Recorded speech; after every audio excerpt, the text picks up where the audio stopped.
Welcome to Indian Geography Class 3. Today's topic is India's Physiography Part 2. Geography first class nalli ನಾವು ಇಂಡಿಯಾದ basic details ಅನ್ನು ತಿಳ್ಕೊಂಡಿದ್ವಿ like location, area, size and Indian states, neighbouring countries, borders ಇದನ್ನೆಲ್ಲ ತಿಳ್ಕೊಂಡಿದ್ವಿ. Second class ನಲ್ಲಿ ನಾವು ಇಂಡಿಯಾದ ಫಿಸಿಯೋಗ್ರಫಿಯನ್ನ study ಮಾಡಿದ್ವಿ. ಅಲ್ಲಿ ಫಿಸಿಯೋಗ್ರಫಿಕಲ್ ಡಿವಿಷನ್ಸ್ ಆಫ್ ಇಂಡಿಯಾವನ್ನ ಕೂಡ ನಾವು ಎಕ್ಸ್ಪ್ಲೈನ್ ಮಾಡಿದ್ವಿ. ಸೊ ಇಲ್ಲಿ ಹಿಮಾಲಯ ಈ ಬ್ಲೂ ಕಲರ್ ಏನಿದೆ ಹಿಮಾಲಯ ಮತ್ತೆ ಇಲ್ಲಿ ಇದೆಯಲ್ಲ ಇದು ಗ್ರೇಟರ್ ಪ್ಲೇನ್ಸ್ ಇದೆರಡನ್ನ ನಾನು ಸೆಕೆಂಡ್ ಕ್ಲಾಸ್ ನಲ್ಲಿ ಎಕ್ಸ್ಪ್ಲೈನ್ ಮಾಡಿದ್ದೆ. ಈ ಕ್ಲಾಸ್ ನಲ್ಲಿ ನಾವು ಸೆಂಟ್ರಲ್ ಹೈಲ್ಯಾಂಡ್ಸ್ ಮತ್ತೆ ಡೆಕ್ಕನ್ ಪ್ಲಾಟು ಏನಿದೆ ಡೆಕ್ಕನ್ ಪ್ಲಾಟು ಸ್ಟಡಿ ಮಾಡೋಣ. ಜೊತೆಗೆ west coastal plain, east coastal plain and islands. So ಇಲ್ಲಿ ಏನಿದೆ ಐಸ್ಲ್ಯಾಂಡ್ಸ್, ಲಕ್ಷದ್ವೀಪ್ ಮತ್ತೆ ಅಂಡಮಾನ್ ನಿಕೋಬಾರ್ ಇದಿಷ್ಟನ್ನ ಈ ಕ್ಲಾಸ್ ನಲ್ಲಿ ನಾವು ಸ್ಟಡಿ ಮಾಡೋಣ. ಹಿಮಾಲಯಾಸ್ ಮತ್ತೆ ಗ್ರೇಟ್ ನಾರ್ದರ್ನ್ ಪ್ಲೇನ್ಸ್ ಅಂದ್ರೆ ಇಂಡೋ ಗಂಗಾ ಮತ್ತೆ ಬ್ರಹ್ಮಪುತ್ರ ರೀಜನ್ ಇದೆರಡು ಆದ್ಮೇಲೆ ಬರುವಂತ ಮೇಜರ್ ಫಿಸಿಯೋಗ್ರಫಿಕ್ ಡಿವಿಷನ್ ಬಂದು peninsular plateau. So peninsular plateau ಅಂದ್ರಲ್ಲಿ ಮೈನ್ ಬರುವಂತ ಪ್ಲಾಟೋಸ್ ಯಾವ್ದ್ಯಾವ್ದು ಅಂತಂದ್ರೆ Deccan plateau, central highland and north eastern plateau. So ಈ ಕ್ಲಾಸ್ ನಲ್ಲಿ ನಾವು ಇನ್ ಮುಂದೆ ಪೆನಿನ್ಸುಲಾರ್ ಪ್ಲಾಟು ಬಗ್ಗೆ ಡೀಟೇಲ್ ಆಗಿ ಸ್ಟಡಿ ಮಾಡ್ತಾ ಹೋಗೋಣ. Peninsular plateau is the largest land mass in India. So largest land mass ಯಾವುದು ಅಂತಂದ್ರೆ ಫಿಸಿಯೋಗ್ರಫಿಕಲಿ peninsular plot. It is composed by central highland and Deccan plot. So ನಾವು ಪೆನಿನ್ಸುಲಾರ್ ಪ್ಲಾಟುವನ್ನ ಮೇಜರ್ 2 ಡಿವಿಷನ್ಸ್ ಆಗಿ ತಗೊಂತೀವಿ, central highland ಮತ್ತೆ Deccan plot. ನಾನು next slide ನಲ್ಲಿ ನಿಮಗೆ map ತೋರಿಸಿ explain ಮಾಡ್ತೇನೆ. ಸೊ ಈಗ ಪೆನಿನ್ಸುಲಾರ್ ಪ್ಲಾಟ್ಗೆ ಯಾವ್ಯಾವ ಡೈರೆಕ್ಷನ್ ಅಲ್ಲಿ ಮೇಜರ್ ಯಾವ ಮೌಂಟೇನ್ಸ್ ಇದೆ ಅದನ್ನ ನೋಡೋದಿದ್ರೆ Delhi ridge in the north west. So north west ಅಲ್ಲಿ ಡೆಲ್ಲಿ ರಿಡ್ಜ್ ಇದೆ. Rajmahal hills in the east. So east ನಲ್ಲಿ ರಾಜ್ಮಹಲ್ ಹಿಲ್ ಇದೆ. Gir range in the west, cardamom hills in the south are peripheral parts of peninsular block. The peninsular plateau can be further divided into 3 broad groups: Deccan Plateau, Central Highland, ಅದರ ಜೊತೆಗೆ north eastern plot. ಅಂದ್ರೆ ಇಲ್ಲಿ minor ಪ್ಲಾಟೋಸ್ ತುಂಬಾ ಬರುತ್ತೆ, ಅದನ್ನ ನಿಮ್ಗೆ peninsular plateau ಅನ್ನ division ಮಾಡುವಾಗ ನಾನು ಹೇಳ್ಕೊಡ್ತೀನಿ. ಸೊ ಇಲ್ಲಿ ಹೈಯೆಸ್ಟ್ ಪೀಕ್ ಯಾವುದು ಪೆನಿನ್ಸುಲಾರ್ ಪ್ಲಾಟೋ ನಲ್ಲಿ ಅಂತಂದ್ರೆ ಅಣ್ಣೈಮುಡಿ. ಎಷ್ಟಿದೆ ಇದರ ಎಲಿವೇಶನ್ ಅಂದ್ರೆ 2695 ಮೀಟರ್. ಸೊ ನೆನ್ಪಿಟ್ಕೊಳ್ಳಿ, ಪೆನಿನ್ಸುಲಾರ್ ಪ್ಲಾಟೋ ಅಂದ್ರೆ ನಿಮ್ಮ ಮೈಂಡ್ ಅಲ್ಲಿ ಬರಬೇಕು. ಈಗ ಹಿಮಾಲಯಾಸ್ ಗೊತ್ತಿದೆ ನಿಮ್ಗೆ. ಹಿಮಾಲಯಸ್ ಆದ್ಮೇಲೆ ನೆಕ್ಸ್ಟ್ ಬರುವಂತ ರೀಜನ್ ಇಂಡೋ ಗಂಗಾ ಮತ್ತೆ ಬ್ರಹ್ಮಪುತ್ರ ರೀಜನ್. ಇದಾದ್ಮೇಲೆ ನೆಕ್ಸ್ಟ್ ಬರುತ್ತೆ ನೋಡಿ north India to south India ಬರುವಂತದ್ದು ಪ್ಲಾಟು. ಸೊ ಈ ಪ್ಲಾಟು ರೀಜನ್ ಅನ್ನ ನಾವು ಪೆನಿನ್ಸುಲಾರ್ ಪ್ಲಾಟು ಅಂತೀವಿ. ಅದನ್ನ ಫರ್ದರ್ ನಾವು ಡೆಕ್ಕನ್ ಪ್ಲಾಟು, ಸೆಂಟ್ರಲ್ ಹೈಲ್ಯಾಂಡ್ ಅಂತ ಡಿವೈಡ್ ಮಾಡ್ಕೊಂತೀವಿ. ಮತ್ತೆ ಫರ್ದರ್ ನಾವು ಛೋಟಾ ನಾಗ್ಪುರ್ ಪ್ಲಾಟು, ಮಾಲ್ವಾ ಪ್ಲಾಟು ಮತ್ತೆ ನಮ್ಮ ಸ್ಟೇಟ್ ವೈಡ್ ಕೂಡ ಅದನ್ನ ಡಿವೈಡ್ ಮಾಡ್ಕೊಂಡು ಎಕ್ಸ್ಪ್ಲೈನ್ ಮಾಡ್ಕೊಬಹುದು, ಇಲ್ಲ ಅರ್ಥ ಮಾಡ್ಕೊಬಹುದು ನಾವು. ಈ ಮ್ಯಾಪ್ ಅನ್ನ ಇವಾಗ ನೀವು ಅಬ್ಸರ್ವ್ ಮಾಡಿ. ನಾನು ಇಲ್ಲಿ ಯಾವ ಪ್ಲಾಟು ಎಲ್ಲಿ ಲೊಕೇಟ್ ಆಗಿದೆ ಅನ್ನೋದನ್ನ ಎಕ್ಸ್ಪ್ಲೈನ್ ಮಾಡ್ತೇನೆ. ಸೊ ಮೊದಲಿಗೆ ಸೆಂಟ್ರಲ್ ಹೈಲ್ಯಾಂಡ್. ಸೊ ಈ ಪೋರ್ಷನ್ ಏನಿದೆ ಇದು central highland. Next Deccan plot. So Deccan plot ಇಲ್ಲಿ ಕಾಣ್ತಾ ಇದೆಯಲ್ಲ ಈ ಪೋರ್ಷನ್ ಡೆಕ್ಕನ್ ಪ್ಲಾಟು. ಇದೆರಡು ಮೇಜರ್ ಪ್ಲಾಟೋಸ್ ನಮ್ಮ ಇದರಲ್ಲಿ ಇಂಡಿಯಾದಲ್ಲಿ. ಸೊ ಫರ್ದರ್ ಡೆಕ್ಕನ್ ಪ್ಲಾಟೋನ ನಾವು ಸ್ಟಡಿ ಮಾಡುವಾಗ ಮಹಾರಾಷ್ಟ್ರ, ಕರ್ನಾಟಕ, ತೆಲಂಗಾಣ, ಛತ್ತೀಸ್ಗಢ, ಯಾಕಂದ್ರೆ ಆಯಾ ಸ್ಟೇಟ್ಸ್ ಅನ್ನ ಕವರ್ ಆಗಿರೋದ್ರಿಂದ ಆ ತರ ಕೂಡ ಕ್ಲಾಸಿಫಿಕೇಶನ್ ಮಾಡ್ಕೊಂತೀವಿ. ನೆಕ್ಸ್ಟ್ ಇಂಪಾರ್ಟೆಂಟ್ ಆಗುವಂತದ್ದು Malwa plateau. So Malwa plateau ಎಲ್ಲಿ ಬರುತ್ತೆ ಅಂತಂದ್ರೆ ಸೆಂಟ್ರಲ್ ಹೈಲ್ಯಾಂಡ್ ನಲ್ಲಿ ಈ ಪೋರ್ಷನ್ ಅಲ್ಲಿ ಬರುತ್ತೆ. ನೆಕ್ಸ್ಟ್ ಛೋಟಾ ನಾಗ್ಪುರ್ ಪ್ಲಾಟು, ಇದು ವೆರಿ ಇಂಪಾರ್ಟೆಂಟ್. ಈ ಛೋಟಾ ನಾಗ್ಪುರ್ ಪ್ಲಾಟು ಬಂದು ಈ ಪೋರ್ಷನ್ ಅಲ್ಲಿ ನಿಮ್ಗೆ ಛೋಟಾ ನಾಗ್ಪುರ್ ಪ್ಲಾಟು ಬರುತ್ತೆ. ನೆಕ್ಸ್ಟ್ ಬುಂಡೇಲ್ಖಂಡ್ ಪ್ಲಾಟು, ಬಘೇಲ್ಖಂಡ್ ಪ್ಲಾಟು ಇದೆರಡನ್ನು ಈ ಪೋರ್ಷನ್ ಅಲ್ಲಿ ಬರುತ್ತೆ ನಿಮ್ಗೆ. ಅದಾದ್ಮೇಲೆ ಮೇವಾರ್ ಪ್ಲಾಟು ಇಲ್ಲೇನಿದೆ ಅದು ಈ ಕಡೆ ಬರುತ್ತೆ ಇಲ್ಲಿ. ಸೊ ಟುವರ್ಡ್ಸ್ ರಾಜಸ್ಥಾನ್ ಈ ಮೇವಾರ್ ಪ್ಲಾಟು ಬರುತ್ತೆ. ಸೊ ನಿಮ್ಗೆ ಇಂಪಾರ್ಟೆಂಟ್ ಆಗುವಂಥದ್ದು ಡೆಕ್ಕನ್ ಪ್ಲಾಟು ಯಾವುದು, ಸೆಂಟ್ರಲ್ ಹೈಲ್ಯಾಂಡ್ ಯಾವುದು ಅಂತ ಅರ್ಥ ಆದ್ರೆ ನಿಮಗೆ ನಾನು ನೆಕ್ಸ್ಟ್ ಎಕ್ಸ್ಪ್ಲೇನ್ ಮಾಡುವಂಥದ್ದೆಲ್ಲ ಈಸಿಯಾಗಿ ಅರ್ಥ ಆಗುತ್ತೆ. ಸೊ ಇದಿಷ್ಟು ನಮ್ಮ ಪೆನಿನ್ಸುಲಾರ್ ಪ್ಲಾಟುವಿನ classification: main central highland, Deccan plateau, Malwa plateau and Chota Nagpur plateau. Next, features of the peninsular plateau. It covers a total area of about 16 lakh square kilometer. ಅಂದ್ರೆ half of India ಇದು cover ಮಾಡುತ್ತೆ ಏರಿಯಾವನ್ನ. The average height of a plateau is 600 to 900 meter above sea level. So it varies from region to region. ಅಂದ್ರೆ hilly regions ಅಲ್ಲಿ elevation ಜಾಸ್ತಿ ಇರುತ್ತೆ. So average height ಅನ್ನು ತಗೊಂಡಾಗ 600 to 900 meter above sea level. Most of the peninsular rivers flow west to east, indicating its general slope. So ಒಂದು ಪ್ರದೇಶದ ಒಂದು slope ಅನ್ನ ನಾವು ಆ ನದಿ ಹರಿಯುವಂತ ಒಂದು ಡೈರೆಕ್ಷನ್ ನೋಡೇ ನಾವು ತಿಳ್ಕೊಬಹುದು ಯಾವ ಕಡೆ ಹೈಟ್ ಇದೆ ಯಾವ ಕಡೆ ಡೌನ್ ಇದೆ ಅಂತ. ಸೊ ಇಲ್ಲಿ ಮೋಸ್ಟ್ ಆಫ್ ದ ರಿವರ್ಸ್ ಯಾವ್ಯಾವ್ದು ಬರುತ್ತೆ ಪೆನಿನ್ಸುಲರ್ ಪ್ಲಾಟೂನಲ್ಲಿ ವೆಸ್ಟ್ ಟು ಈಸ್ಟ್ ಫ್ಲೋ ಆಗುತ್ತೆ. But except Narmada and Tapti. Narmada and Tapti are the exceptions which flow from east to west in a rift. So ನಿಮಗೆ ಗೊತ್ತಿರಬೇಕು, ನರ್ಮದಾ ನದಿ ಬಗ್ಗೆ ಒಂದು ಪಾಯಿಂಟ್ ಅನ್ನು ನೋಟ್ ಮಾಡಿ ಇಟ್ಕೊಳ್ಳಿ. Narmada river which is also called as rift valley river. So ಇದು ಕೂಡ ಈ ಸೆಂಟ್ರಲ್ ಹೈಲ್ಯಾಂಡ್ ಅಲ್ಲಿ ಬರುತ್ತೆ. ಸೊ ನರ್ಮದಾ ರಿವರ್ ಎಲ್ಲಿ ಬಾರ್ನ್ ಆಗೋದು, ಅಮರಕಂಟಕ್ ಅಲ್ಲಿ ಬಾರ್ನ್ ಆಗುತ್ತೆ. ಅಂದ್ರೆ ವಿಂಧ್ಯ ರೇಂಜ್ ಏನಿದೆ ಅಲ್ಲಿ ಅಮರಕಂಟಕ್ ನಲ್ಲಿ ಬಾರ್ನ್ ಆಗುತ್ತೆ. Largest rift valley river in India ಯಾವುದು ಅಂದ್ರೆ ನರ್ಮದಾ ರಿವರ್. ಏನಿದು ರಿಫ್ಟ್ ವ್ಯಾಲಿ ರಿವರ್ ಅಂತಂದ್ರೆ, ಎರಡು ಸೈಡ್ ಮೌಂಟೇನ್ಸ್ ಇರುತ್ತೆ, ಮಧ್ಯದಲ್ಲಿ ವ್ಯಾಲಿ ಇರುತ್ತೆ. ಇಲ್ಲಿ ಹರಿತಕ್ಕಂತ ಒಂದು ರಿವರ್ ಅನ್ನ ರಿಫ್ಟ್ ವ್ಯಾಲಿ ರಿವರ್ ಅಂತ ಕರಿತೀವಿ. So largest rift valley river ಬಂದು Narmada river. The peninsular plateau is one of the oldest landforms of the earth. It has been a stable shield which has gone through little structural changes since its formation. So ಕೆಲವೊಂದು ಪ್ರದೇಶಗಳು form ಆದಾಗಿಂದ ಇಲ್ಲಿಯವರೆಗೆ ತುಂಬಾ structural change ಆಗಿರುತ್ತೆ. But peninsular plateau ತುಂಬಾ stable ಆಗಿದೆ, ಜೊತೆಗೆ list structural changes ನ ಮಾತ್ರ ಹೊಂದಿದೆ, ಜಾಸ್ತಿ ಸ್ಟ್ರಕ್ಚರಲ್ ಚೇಂಜ್ ಆಗಿಲ್ಲ. Since 500 million years, peninsular block has been a land area and has never been submerged beneath the sea except in a few places. So Himalaya region ಬಗ್ಗೆ ನಿಮಗೆ ಗೊತ್ತು, ಅದರ ಡಿಸ್ಪ್ಲೇಸ್ಮೆಂಟ್ ಬಗ್ಗೆ ನಿಮಗೆ ಗೊತ್ತಿರುತ್ತೆ. ಅದು ತುಂಬಾ ಡಿಸ್ಪ್ಲೇಸ್ ಆಗ್ತಾ ಇರುತ್ತೆ, ಮೂವ್ಮೆಂಟ್ ಜಾಸ್ತಿ ಇರುತ್ತೆ ಕೆಳಗಡೆ. ಬಟ್ ಪೆನಿನ್ಸುಲರ್ ಬ್ಲಾಕ್ ಕ್ರಿಯೇಟ್ ಆದಾಗಿಂದ ಸ್ಟ್ರಕ್ಚರಲ್ ಚೇಂಜ್ ಜಾಸ್ತಿ ಆಗಿಲ್ಲ, ಜೊತೆಗೆ ಸಬ್ಮರ್ಜ್ ಆಗಿಲ್ಲ. ಕೆಲವೊಂದು ಪ್ರದೇಶವನ್ನು ಹೊರತುಪಡಿಸಿದ್ರೆ ಅದು ಸೀಗೆ ಸಬ್ಮರ್ಜ್ ಆಗಿಲ್ಲ.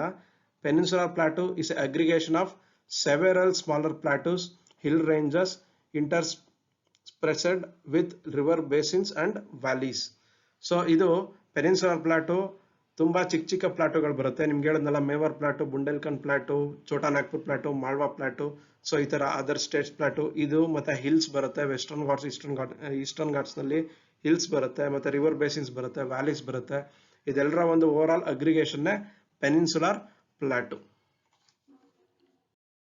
ಸೊ ಫಸ್ಟ್ ನಾವು ಸೆಂಟ್ರಲ್ ಹೈಲ್ಯಾಂಡಿನ ಫೀಚರ್ಸ್ ಅನ್ನ ಸ್ಟಡಿ ಮಾಡೋಣ. It is occupied in Madhya Pradesh, Rajasthan and southern part of UP, means Uttar Pradesh.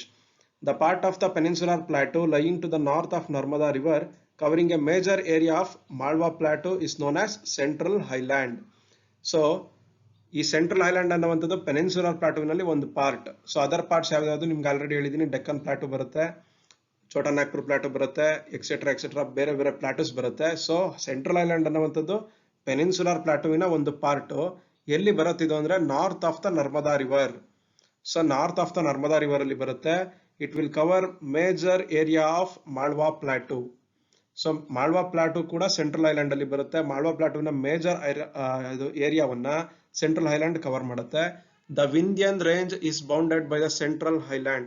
So Vindhya ಪರ್ವತಗಳು ಏನ್ ಬರುತ್ತೆ, ಈ ಪರ್ವತಗಳು ಸೆಂಟ್ರಲ್ ಹೈಲ್ಯಾಂಡ್ ಇಂದ ಬೌಂಡ್ ಆಗಿದೆ on the south, and Aravalli range on the north west.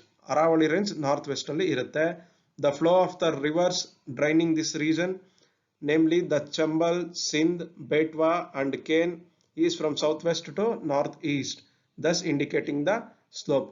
So central highland ನಲ್ಲಿ ಚಂಬಲ್ ನದಿ, ಸಿಂಧ್ ನದಿ, ಬೇಟ್ವಾ ನದಿ ಮತ್ತೆ ಕೇನ್ ನದಿ ಸೌತ್ ವೆಸ್ಟ್ ಇಂದ ನಾರ್ತ್ ಈಸ್ಟ್ ನಡೆಯುತ್ತೆ, ಅಂದ್ರೆ ಹರಿಯುತ್ತೆ. ಸೊ ಇದು ಸೆಂಟ್ರಲ್ ಹೈಲ್ಯಾಂಡ್ ನ ಸ್ಲೋಪ್ ಅನ್ನು ನಮಗೆ ಇಂಡಿಕೇಟ್ ಮಾಡುತ್ತೆ. Central highlands are wider in the west but narrower in the east. So west direction ಅಲ್ಲಿ ವೈಡರ್ ಇದೆ, ಬಟ್ ಬರ್ತಾ ನಿಮ್ ಮ್ಯಾಪ್ ಅಲ್ಲಿ ಅಬ್ಸರ್ವ್ ಮಾಡಿದೀರಾ ಅನ್ಕೋತೀನಿ, ಈಸ್ಟ್ ಅಲ್ಲಿ ಅದು ನ್ಯಾರೋ ಆಗ್ತಾ ಬರುತ್ತೆ. Eastward extension of this plateau are locally known as Bundelkhand and Baghelkhand. So ಇದನ್ನ ಕೂಡ ಮ್ಯಾಪ್ ಅಲ್ಲಿ ನಿಮ್ಗೆ ನಾನು ಹೇಳಿದೀನಿ. ಈಸ್ಟ್ವರ್ಡ್ ಎಕ್ಸ್ಟೆನ್ಷನ್ ನಾವು ಲೋಕಲ್ ಆಗಿ ಬುಂಡೇಲ್ಖಂಡ್ ಮತ್ತೆ ಬಗೇಲ್ಖಂಡ್ ಪ್ಲಾಟೋ ಅಂತ ಕೂಡ ಕರಿತೇವೆ. The Chota Nagpur plateau marks the further eastward extension drained by the Damodar river. So eastward extension ಅಲ್ಲಿ Chota Nagpur plateau ಬರುತ್ತೆ, ಮ್ಯಾಪ್ ಅಲ್ಲಿ ನೋಡಿದೀರಾ ನೀವು. ಸೊ ಇದಿಷ್ಟು ಸೆಂಟ್ರಲ್ ಐಲ್ಯಾಂಡಿನ ಫೀಚರ್ಸ್. ಇದು note point, largest rift valley river ಯಾವುದು ಅಂತಂದ್ರೆ ಇಂಡಿಯಾದಲ್ಲಿ ನರ್ಮದಾ ರಿವರ್. ಸೊ ನೆಕ್ಸ್ಟ್ ನಾವು ಫೀಚರ್ಸ್ ಆಫ್ ಮಾಳ್ವಾ ಪ್ಲಾಟೋ ಅನ್ನು ಸ್ಟಡಿ ಮಾಡೋಣ. ದ ಮಾಳ್ವಾ ಪ್ಲಾಟೋ ರಫ್ಲಿ forms a triangle based on the Vindhya hills, bounded by the Aravalli range in the west and Madhya Bharat Pathar to the north and Bundelkhand to the East.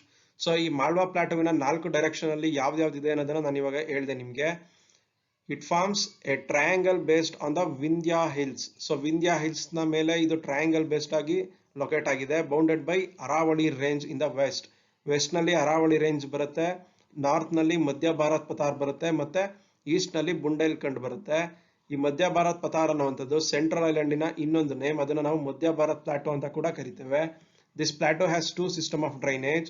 So system of drainage or drainage system ಏನಂತಂದ್ರೆ, ಒಂದು river ಹುಟ್ಟಿದಾಗಿನಿಂದ ಸಮುದ್ರವನ್ನು ಸೇರೋ ತನಕ ಎಲ್ಲಿ ಹೇಗೆ ಹರ್ಕೊಂಡು ಹೋಗುತ್ತೆ, ಯಾವ್ಯಾವ ಪ್ಲೇಸ್ ನಲ್ಲಿ ಹರ್ಕೊಂಡು ಹೋಗುತ್ತೆ ಅನ್ನೋದನ್ನ ನಾವು ಡ್ರೈನೇಜ್ ಸಿಸ್ಟಮ್ ಅಂತ ಕರಿತೇವೆ. ಅದನ್ನ ನಾವು ಇಂಡಿಯನ್ ಡ್ರೈನೇಜ್ ಸಿಸ್ಟಮ್ ನಲ್ಲಿ ಪ್ರತಿಯೊಂದು ರಿವರ್ ಅನ್ನ ತಗೊಂಡು ಅದರ ಟ್ರಿಬ್ಯೂಟರೀಸ್ ಮತ್ತೆ ಆ ನದಿಗಳು ಎಲ್ಲೆಲ್ಲ ರೀತಿ ಅನ್ನೋದನ್ನ ಸ್ಟಡಿ ಮಾಡ್ತೇವೆ. ಸೊ ಇಲ್ಲಿ Malwa plateau has two system of drainage, one towards the Arabian C, ಒಂದು ಅರೇಬಿಯನ್ ಸಿ ಕಡೆಗೆ ಬರುತ್ತೆ. ಯಾವ್ಯಾವ ನದಿಗಳು ಅರೇಬಿಯನ್ ಸಿ ಅನ್ನ ಸೇರ್ತವೆ ಅಂದ್ರೆ Narmada, Tapti and Mahi, and other towards ಬೇ of Bengal. So bay of ಬೆಂಗಾಲ್ಗೆ ಸೇರುವಂತದ್ದು ಯಾವ್ದು ಅಂದ್ರೆ Chambal, Betwa joining the Yamuna river. In the north, it is drained by the Chambal and many of its right bank tributaries like Kali, Sindh and Parbati. It also includes upper courses of Sindh, Ken and Betwa. It is composed of the extensive lava flow and is covered with the black soils. So these two features of Malwa Plateau. Next important Deccan Plateau, ಇದರ features ಅನ್ನು ನಾವು ನೋಡೋಣ. It covers an area of about 5 lakh square kilometer. It is a triangular in shape and is bounded by Satpura and Vindhya in the northwest. Northwest ನಲ್ಲಿ Satpura and Vindhya range ಇದೆ. Mahadev and Michael in the north, Western Ghats in the west and Eastern Ghats in the east. So map ಅಲ್ಲಿ ನೀವು ನೋಡಿದ್ರೆ ಗೊತ್ತಾಗ್ಬಿಡುತ್ತೆ ಈಸಿಯಾಗಿ ಇದಿಷ್ಟು 4 direction ಅಲ್ಲಿ ಏನೇನಿದೆ ಅಂತ. Satpura and Vindhya region north west ಅಲ್ಲಿ ಇದೆ, ನಾರ್ತ್ ನಲ್ಲಿ ಮಹಾದೇವ್ ಅಂಡ್ ಮೈಕಲ್ ಇದೆ, ವೆಸ್ಟರ್ನ್ ಘಾಟ್ಸ್ ವೆಸ್ಟ್ ಅಲ್ಲಿ ಇದ್ರೆ ಈಸ್ಟರ್ನ್ ಘಾಟ್ಸ್ ಈಸ್ಟ್ ಡೈರೆಕ್ಷನ್ ಇದೆ. It has an average elevation of 600 meters. So ಇಲ್ಲೂ ಕೂಡ ಇದು ರೀಜನ್ ಟು ರೀಜನ್ ವೇರಿ ಆಗುತ್ತೆ. It rises to 1000 meter in the south but dips to 500 meter in the north. So ಈ 600 meter ಅನ್ನೋದು ಒಂದು average elevation ಕೇಳಿದಾಗ mark ಮಾಡಬೇಕಾಗುತ್ತೆ ನೀವು ಅಷ್ಟೇ. It will vary from region to region. Its general slope is from west to east, which is indicated by flow of its major rivers. Rivers have further subdivided this plateau into number of smaller plateaus. Next point, Deccan Plateau includes the area to the south of Vindhyas. The northwestern region of the Deccan Plateau is covered by nearly horizontal sheets of lava. This region is called Deccan Trap region. So northwest region in the Deccan Plateau nalli illi lava sheets ಇದೆ. So ಇದನ್ನ ನಾವು Deccan trap region ಅಂತ ಕರಿತೇವೆ. ಮಹಾರಾಷ್ಟ್ರದಲ್ಲಿ ಬರುತ್ತೆ ಇದು. So Deccan trap ಕೂಡ important ಆಗುತ್ತೆ ನಿಮಗೆ, ನೆನ್ಪಿಟ್ಕೊಳ್ಳಿ. North west region of the Deccan plateau is covered by nearly horizontal sheets of lava. This region is called as Deccan trap region. Deccan plateau is drained by many long east flowing rivers. These rivers originate in the western Ghats, flow towards the east and enter the Bay of Bengal. Godavari, Mahanadi, Krishna and Kaveri are the major rivers that have built deltas along the coast. ಏನಿದು delta ಅಂತಂದ್ರೆ land form created by deposition of sediment that is carried by a river. So ಒಂದು river ಹರಿಯುವಾಗ ಅದು sediments ಅನ್ನು ತಗೊಂಡೋಗಿ ಒಂದ್ ಕಡೆ deposit ಮಾಡುತ್ತೆ, ಇದರಿಂದ ಒಂದು ಡೆಲ್ಟಾ ಫಾರ್ಮ್ ಆಗುತ್ತೆ. ಇದನ್ನ ನಿಮ್ಗೆ ಡ್ರೈನೇಜ್ ಸಿಸ್ಟಮ್ ನಲ್ಲಿ ಎಕ್ಸ್ಪ್ಲೈನ್ ಮಾಡ್ತೀನಿ ಡೀಟೇಲ್ ಆಗಿ. ಸೊ ಈ ನದಿಗಳು ಯಾವುದು ಗೋದಾವರಿ, ಮಹಾನದಿ, ಕೃಷ್ಣ ಮತ್ತೆ ಕಾವೇರಿ ನದಿಗಳು ಡೆಲ್ಟಾವನ್ನ ಫಾರ್ಮ್ ಮಾಡುತ್ತೆ. ಬಟ್ ನರ್ಮದಾ ಮತ್ತೆ ತಾಪ್ತಿ ರಿವರ್ಸು ಇದು ವೆಸ್ಟ್ ಫ್ಲೋಯಿಂಗ್ ರಿವರ್ಸು, ಇವಕ್ಕೆ ಡೆಲ್ಟಾಸ್ ಇಲ್ಲ. They do not have deltas. Both the river enter the Arabian sea along the Gujarat coast. ಯಾವ್ದು ನರ್ಮದಾ ಅಂಡ್ ತಾಪ್ತಿ ರಿವರ್ಸು, ಇದಕ್ಕೆ ಡೆಲ್ಟಾಸ್ ಇಲ್ಲ. ಜೊತೆಗೆ ವೆಸ್ಟ್ ಫ್ಲೋಯಿಂಗ್ ರಿವರ್ಸು ಇವು ಅರೇಬಿಯನ್ ಸಿಯನ್ನ ಗುಜರಾತ್ ಕೋಸ್ಟ್ ನ ಮೂಲಕ ಸೇರ್ತವೆ. ನರ್ಮದಾ ನದಿ ಎಲ್ಲಿ ಬಾರ್ನ್ ಆಗುತ್ತೆ ಅಂತ ಹೇಳಿದ್ದೆ ನಿಮ್ಗೆ, ಅಮರಕಂಟಕ್ ನಲ್ಲಿ ನರ್ಮದಾ ನದಿ ಬಾರ್ನ್ ಆಗುತ್ತೆ. ನೆಕ್ಸ್ಟ್ ಬರುವಂತದ್ದು Chota Nagpur plateau. It's very important plateau. Chota Nagpur plateau covers much of the Jharkhand state. Jharkhand state ನಲ್ಲಿ ಜಾಸ್ತಿ ಬರ್ತದೆ, as well as adjacent parts of Odisha, West Bengal and Chhattisgarh. The Indo-Gangetic Plain lies to the north and east of the plateau and the basin of the Mahanadi River lies to the south. The total area of Chota Nagpur Plateau is approximately 65,000 square kilometers. So ಇದು ಜಾರ್ಖಂಡ್ ನಲ್ಲಿ ಜಾಸ್ತಿ ಬರ್ತದೆ Chota Nagpur plateau. ಆದ್ರಿಂದ Jharkhand state rich in minerals, ಎಲ್ಲಾ ರೀತಿಯಾದ minerals ಅಲ್ಲಿ ಜಾಸ್ತಿ ಸಿಗುವಂತದ್ದೇ Chota Nagpur plateau ಇರುವಂತ ರೀಸನ್ ಇಂದ. ನಾರ್ತ್ ನಲ್ಲಿ ಇಂಡೋ ಗ್ಯಾಂಗ್ಟಿಕ್ ಪ್ಲೈನ್ ಇದೆ, ಮತ್ತೆ ಮಹಾನದಿ ರಿವರ್ ಸೌತ್ ನಲ್ಲಿ ಇದೆ. ಇದರ ಟೋಟಲ್ ಏರಿಯಾ ಬಂದು 65,000 ಸ್ಕ್ವೇರ್ ಕಿಲೋಮೀಟರ್, 25,000 ಸ್ಕ್ವೇರ್ ಮೈಲ್ಸ್ ಇದೆ. Chota Nagpur is the collective name for Ranchi, Hazaribagh and Kodarma plateaus. So ಇದು 3 ಪ್ಲಾಟೋಸ್ ಏನಿದೆ ಇದರ ಒಂದು collective name Chota Nagpur plateau. It is located in east direction to the Vindhyas and Satpuras. This plateau is called as roof of India. So ಇದನ್ನ roof of India ಅಂತ ಕರಿತೇವೆ. Roof of the world ಯಾವುದು ಅಂತಂದ್ರೆ Pamir plateau. So ನಮ್ಮ ಇಂಡಿಯಾದ ರೂಫ್ ಯಾವುದು ಅಂತಂದ್ರೆ Chota Nagpur plateau. ಜೊತೆಗೆ ಇದಕ್ಕೆ ಇನ್ನೊಂದು ಹೆಸರಲ್ಲೂ ಕರಿತೇವೆ. It's also known as mineral garden of India. ಇದನ್ನ ಮಿನರಲ್ ಗಾರ್ಡನ್ ಆಫ್ ಇಂಡಿಯಾ ಅಂತ ಕೂಡ ನಾವು ಕರಿತೇವೆ. ಈ ಛೋಟಾ ನಾಗ್ಪುರ್ ಪ್ಲಾಟೋ ಮೂಲಕ ರಿವರ್ ದಾಮೋದರ್ ಹರಿಯುತ್ತೆ. ಸೊ ನಿಮ್ಗೆ ವಿಂಧ್ಯಾಸ್ ಅಂಡ್ ಸತ್ಪುರಾಸ್ ಮತ್ತೆ ಅರಾವಳಿಸ್ ಬಗ್ಗೆ ಆಗಿಂದ ತುಂಬಾ ಹೇಳ್ತಾ ಇದ್ದೀನಿ. ಇಟ್ ಯಾವ್ದಾದ್ರು ಒಂದು ಪ್ಲಾಟು ತಗೊಂಡ್ರೆ it will come in East south north ಅಂತ. ಏನಿದು ವಿಂಧ್ಯ ಸತ್ಪುರ ಮತ್ತೆ ಅರಾವಳಿ ಅಂತ ಕನ್ಫ್ಯೂಸ್ ಆಗ್ಬೇಡಿ. ಇದನ್ನ ನೆಕ್ಸ್ಟ್ ಕ್ಲಾಸ್ ನಲ್ಲಿ ನಾನು ಹೇಳ್ಕೊಡ್ತೀನಿ ನಿಮ್ಗೆ, ಅಲ್ಲಿ ಅರ್ಥ ಆಗುತ್ತೆ. ಅಲ್ಲಿ ನಿಮ್ಗೆ ವೆಸ್ಟರ್ನ್ ಘಾಟ್ಸ್, ಈಸ್ಟರ್ನ್ ಘಾಟ್ಸ್ ಮತ್ತೆ major hills in India explain ಮಾಡುವಾಗ ನಿಮ್ಗೆ ಈ ಹಿಲ್ ರೇಂಜಸ್, ಮೌಂಟೇನ್ ರೇಂಜಸ್ ಅನ್ನ ಎಕ್ಸ್ಪ್ಲೈನ್ ಮಾಡ್ತೀನಿ. ಅವಾಗ ನಿಮ್ಗೆ ಅರ್ಥ ಆಗುತ್ತೆ, ಕನ್ಫ್ಯೂಸ್ ಆಗೋದಿಲ್ಲ. ಯೂಶುವಲ್ ಆಗಿ ನಾವು ಪೆನಿನ್ಸುಲರ್ ಪ್ಲಾಟೋವನ್ನ ಸ್ಟಡಿ ಮಾಡುವಾಗ Chota Nagpur plateau very important ಆಗುತ್ತೆ. ಇದನ್ನು ನಾವು ಮಿನರಲ್ ಗಾರ್ಡನ್ ಆಫ್ ಇಂಡಿಯಾ ಅಂತ ಕರಿತೇವೆ. ಏನಕ್ಕೆ ಕರಿತೇವೆ? Chota Nagpur plateau area has the most valuable concentration of mineral resources in India. So ಇಲ್ಲಿ ಯಾವ ರೀಜನ್ ಅಲ್ಲಿ ಏನೇನ್ ಜಾಸ್ತಿ ಸಿಗುತ್ತೆ ಅಂತ ನೋಡೋದಿದ್ರೆ, Damodar valley has vast coal reserves. So Hazaribagh region is one of the main sources of mica in the world, and other minerals like copper, limestone, bauxite, iron ore, asbestos and apatite ಇದೆಲ್ಲ ಕೂಡ ಛೋಟಾ ನಾಗ್ಪುರ್ ಪ್ಲಾಟೋನಲ್ಲಿ ಸಿಗುವಂತದ್ದು. ಆದ್ರಿಂದ ಇಲ್ಲಿ huge thermal plant for generating electricity locate ಆಗಿದೆ. Large steel mills are located at Bokaro. So Bokaro steel plant ಬಗ್ಗೆ ನಿಮಗೆ minerals ಬಗ್ಗೆನೇ ಒಂದು ಯೂನಿಟ್ ಇದೆ ಜಿಯೋಗ್ರಫಿನಲ್ಲಿ, ಅದರಲ್ಲಿ ಹೇಳ್ತೀನಿ ನಿಮಗೆ. ಸೊ ಇದೆಲ್ಲ ಜಾರ್ಖಂಡ್ ನಲ್ಲಿ ಲೊಕೇಟ್ ಆಗಿದೆ. ಆದ್ರಿಂದ Jharkhand state rich in minerals ಇದೆ, ತುಂಬಾ ಐರನ್ ನ ಪ್ರೊಡ್ಯೂಸ್ ಮಾಡುವಂಥದ್ದು ಜಾಸ್ತಿ ಇದೆ ಇಲ್ಲಿ. ಸೊ ಇದಕ್ಕೋಸ್ಕರ ನಾವು ಇದನ್ನ ಮಿನರಲ್ ಗಾರ್ಡನ್ ಆಫ್ ಇಂಡಿಯಾ ಅಂತ ಕರಿತೇವೆ. ಸೊ ಇಷ್ಟು ಮಿನರಲ್ಸ್ ಸಿಗೋವಾಗ, ಇಷ್ಟು ಇಲ್ಲಿ ಎಲೆಕ್ಟ್ರಿಸಿಟಿ ಆಗಿರ್ಬೋದು, ಇಲ್ಲ ಸ್ಟೀಲ್ ಅದಿರುಗಳಾಗಿರ್ಬೋದು, ಇದೆಲ್ಲ ಸಿಗೋವಾಗ ಅಲ್ಲಿ ರೈಲ್ವೆ ಕನೆಕ್ಷನ್ ಕೂಡ ಇಂಪಾರ್ಟೆಂಟ್ ಆಗುತ್ತೆ. ಸೊ ಇಲ್ಲಿ ರೈಲ್ವೆ ಕನೆಕ್ಷನ್ ಯಾವ ಸಿಟಿಯನ್ನ ಕನೆಕ್ಟ್ ಮಾಡುತ್ತೆ ಅಂದ್ರೆ, railroads cross the plateau. So Chota Nagpur ಪ್ಲಾಟೋವನ್ನ ರೈಲ್ ರೋಡ್ಸ್ ಕ್ರಾಸ್ ಮಾಡುತ್ತೆ, connecting Calcutta, west Bengal to the south east with Patna, Bihar to the north and also link other cities in the south and west. So ಇದಿಷ್ಟು Chota Nagpur plateau ಬಗ್ಗೆ. ಇಲ್ಲಿ important ಆಗುವಂತದ್ದು roof of India ಯಾವುದು? Chota Nagpur plateau. ಜೊತೆಗೆ mineral garden of India, Chota Nagpur plateau. River Damodar passes through this plateau. So ಇದಿಷ್ಟನ್ನ ನೆನ್ಪಿಟ್ಕೊಳ್ಳಿ. So ಇಲ್ಲಿಗೆ peninsular ಪ್ಲಾಟೋವಿನ ಎಕ್ಸ್ಪ್ಲನೇಷನ್ ಮುಗಿದಿದೆ. ಸೊ ಈಗ ನಾವು ಫಿಸಿಯೋಗ್ರಫಿಕ್ ಡಿವಿಷನ್ಸ್ ಅಲ್ಲಿ ಮೇಜರ್ 3 ಎಕ್ಸ್ಪ್ಲನೇಷನ್ ಮುಗಿಸಿದ್ದೇವೆ. ಲಾಸ್ಟ್ ಕ್ಲಾಸ್ ನಲ್ಲಿ 2 ಮುಗಿದಿದೆ, ಒಂದು ಹಿಮಾಲಯಾಸ್ ಮತ್ತೆ ಗ್ರೇಟ್ ನಾರ್ದರ್ನ್ ಪ್ಲೇನ್ಸ್. ಈಗ ನಾನು ಪೆನಿನ್ಸುಲರ್ ಪ್ಲಾಟೋವಿನ ಬಗ್ಗೆ ಮತ್ತೆ ಇಂಪಾರ್ಟೆಂಟ್ ಪ್ಲಾಟೋಸ್ ಬಗ್ಗೆ ತಿಳಿಸಿದ್ದೀನಿ. ಇನ್ ಮಿಕ್ಕಿದ ಮೈನರ್ ಪ್ಲಾಟೋಸ್ ಯಾವ್ದಿದೆ, ಮೇವರ್ ಪ್ಲಾಟೋ, ಬುಂಡೇಲ್ಖಂಡ್ ಪ್ಲಾಟೋ ಮತ್ತೆ ಕರ್ನಾಟಕ ಪ್ಲಾಟೋ, ಮಹಾರಾಷ್ಟ್ರ ಪ್ಲಾಟೋ, ಈ ಸ್ಟೇಟ್ ವೈಸ್ ಇನ್ಫಾರ್ಮೇಶನ್ ಅನ್ನ ಸ್ಟಡಿ ಮೆಟೀರಿಯಲ್ ಇನ್ಕ್ಲೂಡ್ ಮಾಡಿರ್ತೀವಿ. ಸೊ ಇಲ್ಲಿ ಇಂಪಾರ್ಟೆಂಟ್ ಆಗಿರುವಂತದನ್ನ ನಾವು ಎಕ್ಸ್ಪ್ಲೈನ್ ಮಾಡ್ತಾ ಇರೋದು, ಎಲ್ಲವನ್ನ ಇಲ್ಲಿ ಇನ್ಕ್ಲೂಡ್ ಮಾಡೋಕ್ಕಾಗೋದಿಲ್ಲ. ಸೊ ಅದನ್ನ ಸ್ಟಡಿ ಮೆಟೀರಿಯಲ್ ಅಲ್ಲಿ ನೀವು ರೆಫರ್ ಮಾಡ್ಕೊಬಹುದು. ಈಗ ನೆಕ್ಸ್ಟ್ ಕ್ಲಾಸಿಫಿಕೇಶನ್ ಬಂದು ಇಂಡಿಯನ್ ಡೆಸರ್ಟ್ಸ್. ಸೊ ನಮ್ಮ ಇಂಡಿಯಾದ ಡೆಸರ್ಟ್ಸ್, ಇಂಡಿಯಾ ಡೆಸರ್ಟ್ಸ್ ಅಂತಂದ್ರೆ ಯಾವ್ದು ಬರುವಂತದ್ದು ನಮ್ಮ ಮೈಂಡಿಗೆ ಫಸ್ಟ್ ಅಂದ್ರೆ Thar desert. Great Indian desert ಅನ್ನ ನಾವು also known as Thar desert ಅಂತ ಕರಿತೀವಿ. It lies in the north west of the Aravalli hills. So Aravalli hills, Aravalli ಬೆಟ್ಟಗಳು ಏನ್ ಬರುತ್ತೆ ಅದರ ನಾರ್ತ್ ವೆಸ್ಟ್ ಅಲ್ಲಿ ಥಾರ್ ಡೆಸರ್ಟ್ ಬರುತ್ತೆ. Thar desert also known as great Indian desert is large arid region in the northwest part of a Indian subcontinent that covers an area of 2 lakh kilometers square and forms a natural boundary between India and Pakistan. So ಈ ರಾಜಸ್ಥಾನಲ್ಲಿ around ಒಂದು 60% dessert ರಾಜಸ್ಥಾನಲ್ಲೇ ಬರುತ್ತೆ. ಇದು India ಮತ್ತೆ Pakistan border ನ divide ಮಾಡುತ್ತೆ. 85% of the Thar desert ಇಂಡಿಯಾದಲ್ಲಿ locate ಆಗಿದ್ರೆ remaining 15% ಪಾಕಿಸ್ತಾನಲ್ಲಿ ಉಳ್ಕೊಂಡಿರುತ್ತೆ. ಸೊ ಅಂದ್ರೆ ಅನ್ಡಿವೈಡೆಡ್ ಇಂಡಿಯಾದಲ್ಲಿ ಇದ್ದಾಗ Thar desert over all undivided ಇಂಡಿಯಾದಲ್ಲಿ 100% ಇತ್ತು. ಡಿವೈಡ್ ಆದ್ಮೇಲೆ 85% of the Thar desert is located with in India with remaining 15% in Pakistan. ಈ Thar desert world's 17th largest desert and world's 9th largest subtropical desert. So ಈಗ ಈ ನಮ್ಮ ಇಂಡಿಯಾದಲ್ಲಿ ಎಷ್ಟಿದೆ ಅಂತಂದ್ರೆ 1,70,000 ಕಿಲೋಮೀಟರ್ ಸ್ಕ್ವೇರ್ ಇಂಡಿಯಾದಲ್ಲಿ ಇದ್ರೆ, ಇನ್ನು 30,000 ಕಿಲೋಮೀಟರ್ ಸ್ಕ್ವೇರ್ ಪಾಕಿಸ್ತಾನಲ್ಲಿ ಇದೆ. The Thar desert forms approximately 5% of the total geographical area of India. So ಒಂದೊಂದು ಟೈಮು ಆಬ್ಜೆಕ್ಟಿವ್ ಕ್ವಶನ್ ಅಲ್ಲಿ ಈ ತರಾನು ಕ್ವಶನ್ಸ್ ಬರುತ್ತೆ. ಅಂದ್ರೆ Thar desert forms approximately -% of the total geographical area of India ಅಂತ ಕೂಡ ಕ್ವಶನ್ಸ್ ಕೇಳೋ ಚಾನ್ಸಸ್ ಇರುತ್ತೆ. ಎಷ್ಟು ಅಂದ್ರೆ 5%.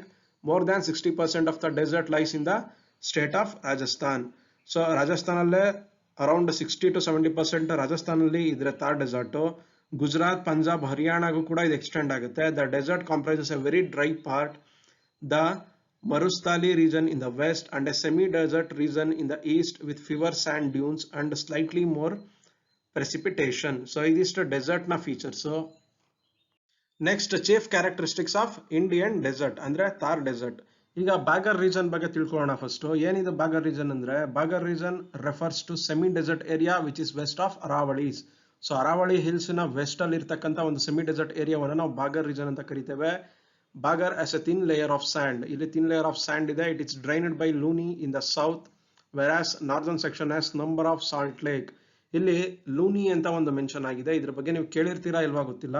ಮರುಭೂಮಿಯಲ್ಲಿ ಹರಿತಕ್ಕಂಥ ನದಿ ಇದು ಲೂನಿ ರಿವರ್ ಅಂತ. ಸೊ ಇದ್ರ ಬಗ್ಗೆ ಇಲ್ಲಿ ಮೆನ್ಷನ್ ಆಗಿಲ್ಲ, ಈ ಪಾಯಿಂಟ್ ನೋಟ್ ಮಾಡಿ ಇಟ್ಕೊಳ್ಳಿ. Luni is largest river in the Thar desert. So Thar desert ಅಂದ್ರೆ ಇಂಡಿಯನ್ ಡೆಸರ್ಟ್ ನಲ್ಲಿ ಇರ್ತಕ್ಕಂಥ ಲಾರ್ಜೆಸ್ಟ್ ರಿವರ್ ಯಾವುದು ಅಂದ್ರೆ Luni river in the north west of India. ಎಲ್ಲಿ ಲೊಕೇಟ್ ಆಗಿದೆ ಇದು? ನಾರ್ತ್ ವೆಸ್ಟ್ ಆಫ್ ಇಂಡಿಯಾದಲ್ಲಿ ಲೊಕೇಟ್ ಆಗಿದೆ. ಇಟ್ ಒರಿಜಿನೇಟ್ಸ್ ಇನ್, ಎಲ್ಲಿ ಹುಟ್ಟುತ್ತೆ ಅನ್ನೋದನ್ನ ಬರ್ಕೊಳ್ಳಿ. It originates in the Pushkar valley of Aravalli range near Ajmer. ಇದು ನಮ್ಮ ಥಾರ್ ಡೆಸರ್ಟ್ ಯಾವ ಮೂಲಕ ಬರುತ್ತೆ ಅಂದ್ರೆ it passes through the south eastern portion of the Thar desert and ends in marshy lands of Rann of Kutch in Gujarat.